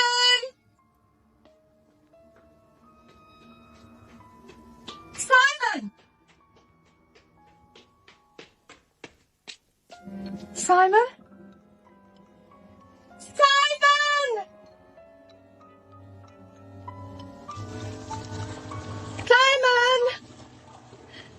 Simon! Down here! Simon, what's happened? Ambrose told me I'd be in prison for the rest of my life. That's on Broadmoor. I can't face that. I came to the Devil's Kettle. This is the best thing. Where's the key to those handcuffs? What have you done with the key? I chained myself to the top rung of the ladder and dropped it. I heard it hit the water. That was half an hour ago. The water wasn't even over my ankles. Leave me alone, Cordelia. This is the best way. Leave me alone. There's not much time. We have about another 5 minutes, the most. Watch out! I'm coming down! I can't stand it, Cordelia. Prison. Broadmoor. I can't stand it. Lied, Simon. Ambrose lied. Manslaughter isn't murder. You didn't mean to kill her, and you aren't mad. Cold. The water's icy. Oh, show me, Simon. Exactly where did you drop that key? Show me! About here. I held out my right hand like this. Right. Then I let it fall. You hold on. And wish me luck.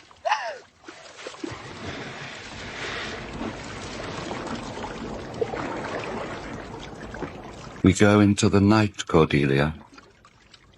No reward. No punishment.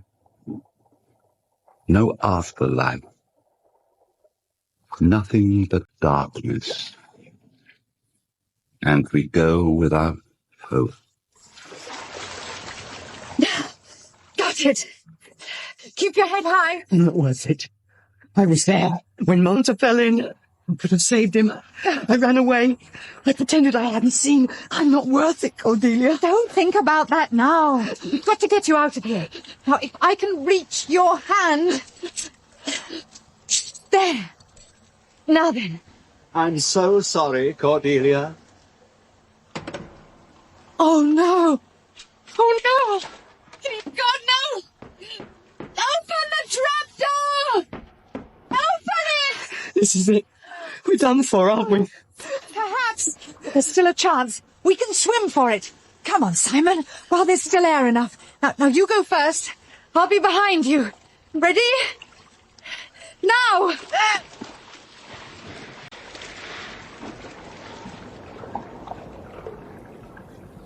O Lord, methought what pain it was to drown.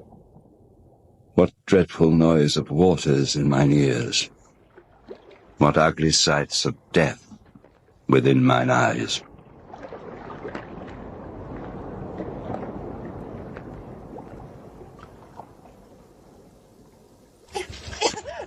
Does it? Come on.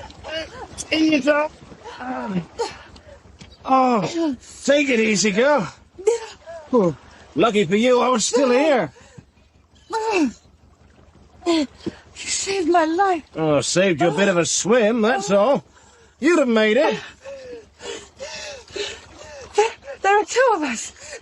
There's a boy with me. We've got to find him. Huh? Well, no sign of anyone else. He might be here somewhere. He's a strong swimmer. All right, I'll try.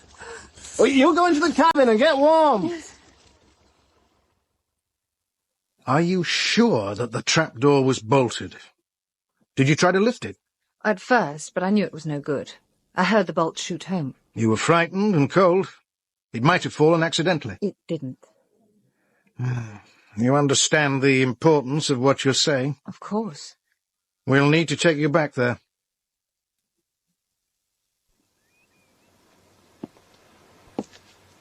I missed you last night.